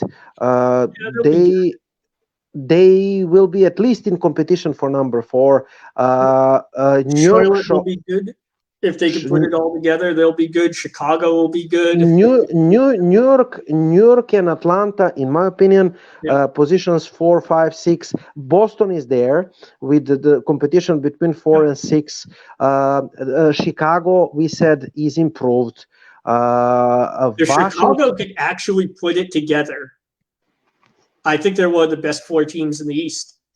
Absolutely there. And aside from those people, let's not forget about Charlotte. Terry Rozier, Gordon Hayward, who else? Malik Monk, and those centers that I forgot. I mean, Charlotte, a really good young team. I mean, really Toronto, that just destroyed us. They're projected to be 9 or 10 at the Eastern Conference. Toronto's at the end of that playoff eligible. Right. But I mean, that's the thing is, there's a lot of teams in the East that will take the playoff berth. Absolutely. And you're not guaranteed to be one of them. But my opinion on the Celtics this year is really about, we have to make the playoffs. I don't see, if we don't make the playoffs, that's a big problem. Absolutely. The disaster. Also, than anything else, this year is about making ourselves an attractive destination for a I, third I mean, third superstar. if you ask me what would be successful season would be going to the second round of the playoffs and escaping the seventh place and the play-in, a humiliating playing tournament. I would be happy because this is the bridge year. We were talking after at the summer that it's obviously that we are making the bridge year with the new coach, new culture, making long-term contracts, trying to be financially flexible to make the big move for the third star like Bradley Beal or Zach LaVine or Carl Anthony Towns or whoever from the stars is available, to pair with Jason Tatum and Jaylen Brown. That's the goal, that's really right? the thing. Because we need a third play. Like, you need a third star to win now. We don't have that. Right. There's some popping free this offseason. We have to make ourselves obviously where we end up in the postseason is going to play a big role in that. But beyond that, we need to show these stars that we have a functional culture. Because last year, the word on the street with Boston, actually really since Kyrie Irving left, the word on the street in Boston has been total dysfunction in terms of culture. Now, I don't know about you, but let's say, like me and you are best friends like Tatum and Beal are, right? And there's a chance for me to go work at the same company as you. But everybody I talk to says that the culture there is dysfunctional. Nobody's in charge. Everybody's miserable. I'm probably going to go work at a different company, and we'll just keep being friends outside of work. You know what I mean? And that's the thing is, there are other good teams with promising young players. And those are who we're competing, because I can guarantee you the Dallas Mavericks are going to be looking for a third star to put with Luka Doncic. Absolutely. And if we can't, I don't care what anybody else says. I don't care what any Celtics fan says. Nobody on the Boston Celtics is holding a candle to the potential that Luka Doncic has. Period. Luka Doncic is a generationally talented player. And I mean, when you're mentioning Luka Doncic, I'm feeling headache because I think that we were in conversation with Dallas for that pick, but they were asking for Jaylen Brown. But never mind. But I think we were combinations. too. I'm very adverse to trading Brown. I love Jaylen Brown, but I would trade Jason Tatum for Luka, hands down, without a question. I wouldn't even think about it twice. I would make that trade at a heartbeat because Luka, the thing we see with Tatum and Brown, I'm not convinced either of those guys can lead a team, let alone lead a team to the championship. What I am convinced of is, again, for those of us who have watched the European League, we saw Luka do it in Europe. Yeah, I mean, he's a winner. Everywhere from year 16 or 15, he's winning EuroLeague with Real Madrid. He's winning European title with Slovenia. He's winning, youth category titles. So he's the winner. So the thing I know about Luka Doncic, and people can say, "Oh, well, that's the European League or what." I don't care. If you have the traits to lead a team to titles, not just one, but multiple titles, multiple different places, multiple different levels, you have the traits to lead a team to a championship. And the question is, yes, the NBA is more difficult. He's also going to have more talented teammates around him to help him get there. And so, the thing to me is, Luka's proven to me that he has that DNA to be a championship leader. I haven't seen that with Tatum and Brown. Now, the thing to me is, when we get to this offseason, that's going to be the question for a super. If I'm a superstar in the NBA, do I want to go play with this dude that I know has championship leadership DNA? Or do I want to go play with the Celtics where nobody's in charge? And that, to me, we have to, this season, we have to establish that we have a culture, a tough defensive culture that can lock teams down. And the only thing we're missing to make that title run is one star scorer. Right. That's the only way that you change that equation, because otherwise I'm going to go to Dallas. Right. I mean, it is the strange thing since Brown and Tatum are in charge. They're not in charge. Nobody's in charge. I mean the main stars, because Tatum and Brown, they are getting better and the team is getting worse. Yeah, because it's individual. Why? It's individual. Because I mean they are not natural playmakers. They are not, No, you they're not. know, And creators. They're They are not not leaders leaders. you know, beyond the on the court stuff. Because like there are questions about Luka. Luka is extremely high usage. Extremely high usage. Right. And there have been rumors there are problems with him and Porzingis because of that. I mean, I'm not sure how much stock I put in that, but I think Porzingis is more just upset because he sucks or he's been sucking last year. Right. I think he would have had that problem with most other stars because he wasn't meeting the expectation. You know, what it is. But like the thing to me with Luka is you look at him with the rest of his teammates, and it's not just like the play on the court; it's the interactions off the court. It's the way he kind of goes to people, talks to them, you know, tries to get everybody on the same page. And the only Celtic I see do that is Smart. Right. The difference is obviously talent-wise. Like you kind of listen to Luka because he can do things that you can't do. Whereas like Smart telling you to do something on offense, you're kind of saying that like, wait a minute, guy, like for real. And so I think, but that's part of the problem is we say that Tatum and Brown are the future of our franchise. I mean, when you mention Dallas, they're playing Toronto. Toronto is leading 22-13. But I mean, Luka is having besides him, of course, Doncic, Finney-Smith, Porzingis, Tim Hardaway Jr. and Dwight Powell. Dwight Powell, if I'm correct, he was one of short time in Boston, and he was fired. And from bench, Sterling Brown, who was, I think, in Milwaukee. He was a deep bench player in Milwaukee. Right. Willie Cauley-Stein from Kings. Reggie Bullock from New York Knicks. They lost Bullock. And, I mean, Boban Marjanovic was there from Serbia. But practically nobody except Porzingis. So those are guys, if you look at that, those are all guys who are role players or bench players. Absolutely. Except for Porzingis, like he's a big name, but I've always thought he was overrated. But outside that, the rest of those guys, like THJ is like a fringe starter. Bullock, another one who's a fringe starter. He's kind of like a role player you're going to start depending on what you need. I really love Reggie Bullock, I do too. He's a good defender. I really love Reggie Bullock. He can score. I think that we could use him, but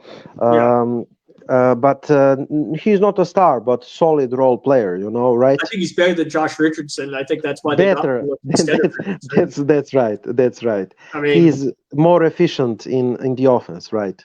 Yeah. I mean, I think the thing is I don't know. I mean, people are going to look at what Luka did with what he had around him. And it's not just, Dallas. There are plenty of other teams in the NBA that fit the same bill. Like Phoenix, assuming Chris Paul's getting older, they might let him go and then they'll be in the market. And that's a team that was just in the finals recently. They have young, Devin Booker's a great scorer. Bridges showed a lot of upside as a 3-and-D wing. He seems to have finally figured out that jump shot. DeAndre Ayton's a very exciting young big man. And so, like I said, there's a lot of other teams. There's, I think that there's a lot of reasons for Bradley Beal to come to Boston.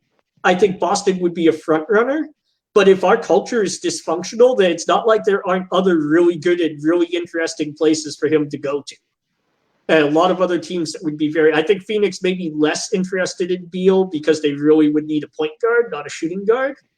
But like Dallas, if I'm Dallas, I would be throwing everything I have at getting Bradley Beal because that's almost a natural fit with Luka. Absolutely. You 1-2 punch from the positions. I mean, Andy, excellent stuff. The beginning of the NBA. I mean, at least we can be happy that the Lakers are struggling also, like Kevin said. You did the same thing that Philly did. You got three guys that all need to be in the paint to play their best basketball. The Russell, that's the Russell Westbrook effect. 07. I love Westbrook. There's a part of me that wanted Westbrook on Boston. Right. Because couple of years ago. His playmaking, Daniel was talking about that Kevin Garnett intensity, and you can love or hate Westbrook, but the one thing you have to say is that man, when he goes on the court, he puts like passion into the game like nobody else in the modern NBA does.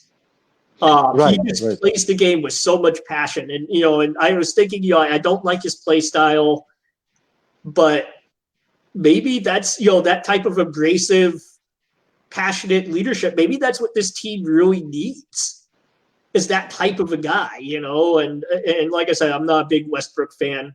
I think he tends to, but that's the type of attitude that we need. And, I don't know who else is going to bring that to this team. Right. I mean, we will see what Lakers. Many people were saying that the Lakers will implode, that they are collection of the old guys. It can be both ways. We will see. LeBron is old. Davis is the motor of the team, but he's always hurt. He has Robert Williams problems. Anthony Davis. Westbrook is a good player, but he's been once in the finals with Oklahoma. But we will see what happens. They have on the paper a good team, but Paul Pierce said recently that they are Lakers are reminding him or he was not talking about the Lakers, but I think the Lakers, about 2004 Lakers with Gary Payton and Karl Malone and Kobe, that just imploded when Detroit won the title, if I'm correct. So they are reminding him on that team. We really hope that the history is repeating and that the Lakers will not even get to the finals. Andy, great stuff. We will organize, I think, the show. Danny organized the show. I'm not sure the date, but soon. The Celtics tomorrow, Houston Rockets. We really hope to get the first win of the season, and do not overreact. Do not overreact. I mean, we have plenty of time to turn around the season and hopefully to get a successful season, which will lead us to successful off season. One thing is leading to another, like Andy said. Let's show to the players that we are a good organization and good team, and then somebody like Bradley Beal will wish to come here and not to Dallas, like Andy was saying. I'm just thinking that's Philly. Philly will be another one. I think they'll throw a lot at Philly, absolutely. Or Miami or Atlanta. A lot of solid young teams. We're not the only team with good young players. No. And next Saturday, Daniel is saying the show is next Saturday on the 30th at 6 p.m. Eastern. I will try to get guests, but we have 4 hosts and we really do not have guests. As you can see, 3 hours we are talking, and we have still subjects. Of course, NBA is subjects without end. And when you mentioned the last thing, when you mentioned the young players, I totally agree with you. I mean, look, Phoenix. Devin Booker is playing like a superstar, man. I mean, I always thought Booker would have been viewed as being a superstar if he wasn't in Phoenix. Yeah, but he is playing in Phoenix. DeAndre Ayton, like you said, versatile, big man.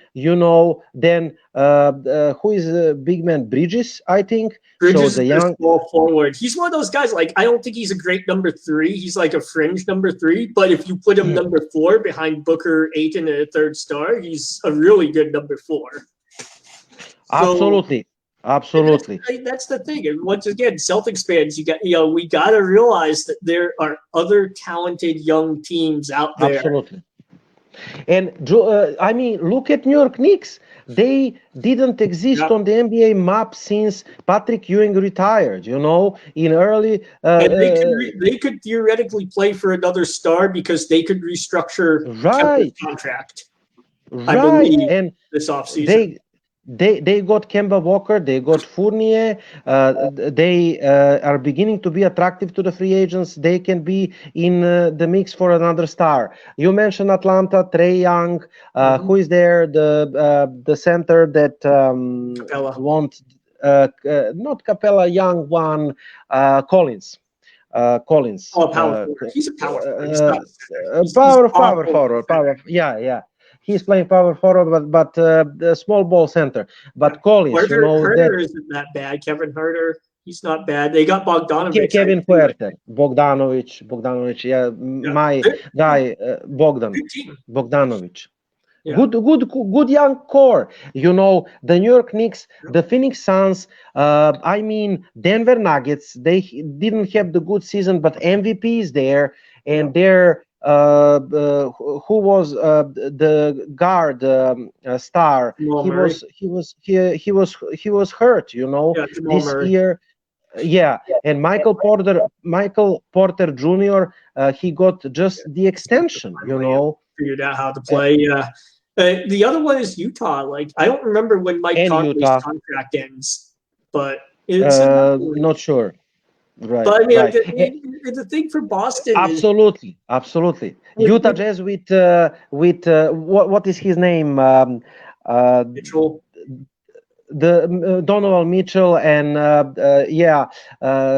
Rudy Gobert, the most paid big man in history. One of the worst payment plans ever. But anyway, I thought that was like the worst signing of an offseason in recent memory. And then the Celtics gave Kemba Walker and max contract. But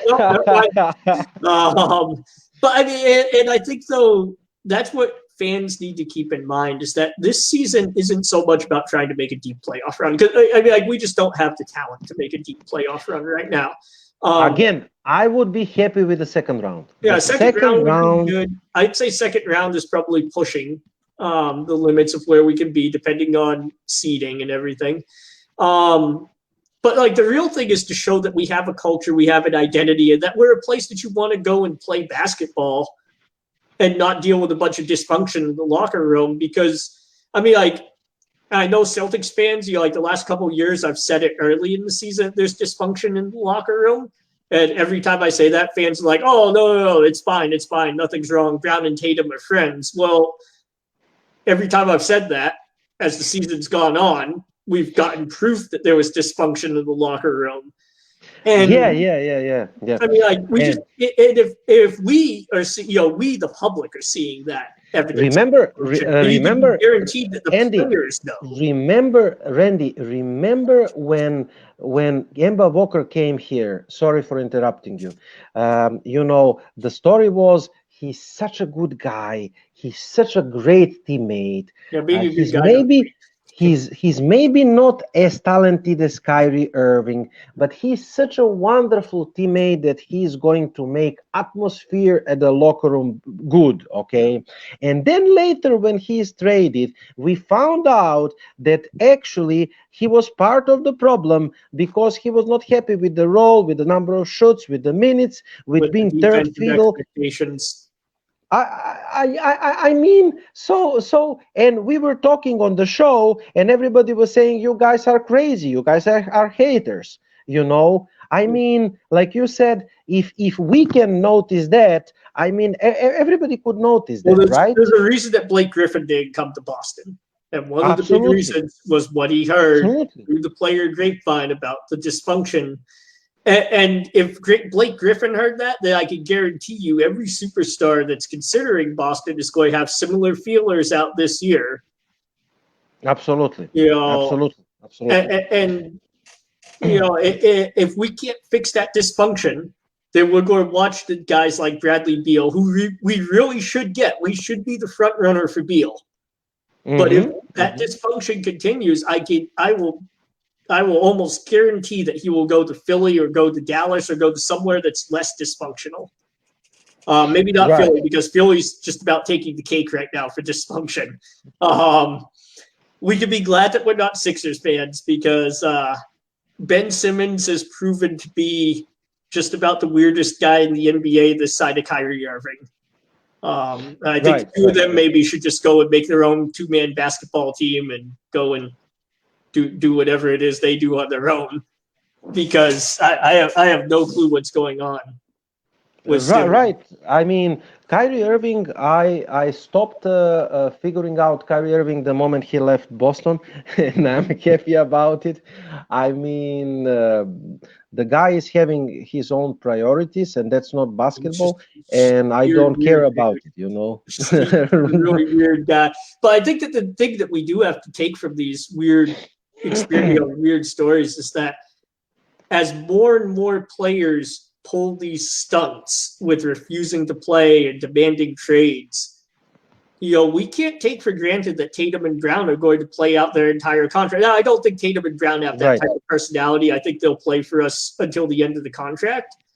But as more and more players do it, it becomes more and more normalized. We can't afford to keep bumbling around with young stars' careers, because if we keep doing that and this behavior becomes normalized, then as much as I might hate that behavior, sooner or later, we're going to have a young star who says, I'm fed up. I'm not going to stay on a dysfunctional team where nobody's in charge. Trade me or I'm not going to play. Absolutely. And by the way, listen to this. I'm Bradley Beal, okay? I'm in Washington. Washington, maybe they will not get to the playoffs, okay? Yeah. But at least I'm the star. I will put like 40, 50. I will get to the spotlight from time to time. I'm the NBA in scoring. Right. And from being all-star, all-NBA player maybe, and I will get the glory there as number one guy. I'm coming to Boston. I will be like number 3 guy. So I will get, Boston is playing my turn, your turn, Brown turn, Tatum turn, then little Marcus Smart turn, then again Tatum turn, Brown turn, and I will get like 3 times less shoots in Boston. I will be the third fiddle. I will be the new Gordon Hayward guy. I mean, why would I want to do that? Oh, yeah. And that's for fans who don't realize it, for the people who say, oh, well, being an all-star isn't anything compared to a champion. Well, first of all, there's no guarantee Boston makes a championship if they're dysfunctional with or without Beal. Second of all, what fans need to realize is for most players, that's money, because most of their contracts are incentivized for if they make all-star teams or all-star, alone in NBA. Yeah, and that's how that works. And so Washington, first of all, I think can offer him more money up front. Absolutely. And then if they incentivize him and say, hey, we'll pay you more up front, and here you're going to make an all-star team probably. Absolutely. We're going to give you every chance to do it. There you won't, and that could be an additional couple $1 million. And I mean, like, that stuff all figures in. And like I said, once again, it's right. We have to convince whoever that third star is, and we're all saying Bradley Beal because that's the big name one that is heavily linked to Boston. But really, any third star, we have to convince them that we are a team that has the culture and the roster in place to win a championship if they come and bring their skill set to us. And that, right now, from what I've seen that started this season and what I saw last season, then that's a really, really difficult thing to prove, because right now you have to convince me that last season is fixed, that the dysfunction in the locker room is fixed, and the culture is fixed. And that's going to take a lot over the season. And right now, what we've seen in these 2 games shows us that it's not fixed. And you can guarantee those players and their agents, because it's probably not so much the players, it's their agents. Their agents are probably watching very closely, because, we think about these agents, that's how they make their money. These superstar players are make or break for the agencies. So they're going to make sure that they get all the information they can. And they're going to advise their client to go to the most profitable or the best, playoff possibility in the NBA. And if we can't fix our culture, that's not Boston. Absolutely. And we were not even talking, and I don't want to start about our ownership group and about their willingness to pay the tax to surround the stars with supporting cast, because you have to pay the tax. Even Milwaukee Bucks is paying the paying the tax to be the champs, or Phoenix Suns, or everybody that is successful, they're paying the tax, and that's another issue. Excellent stuff. I really hope, Andy, that we try to explain what is wrong right now with Boston. Like you said, this is the bridge year. Do not overreact, and we set what are realistic goals for us.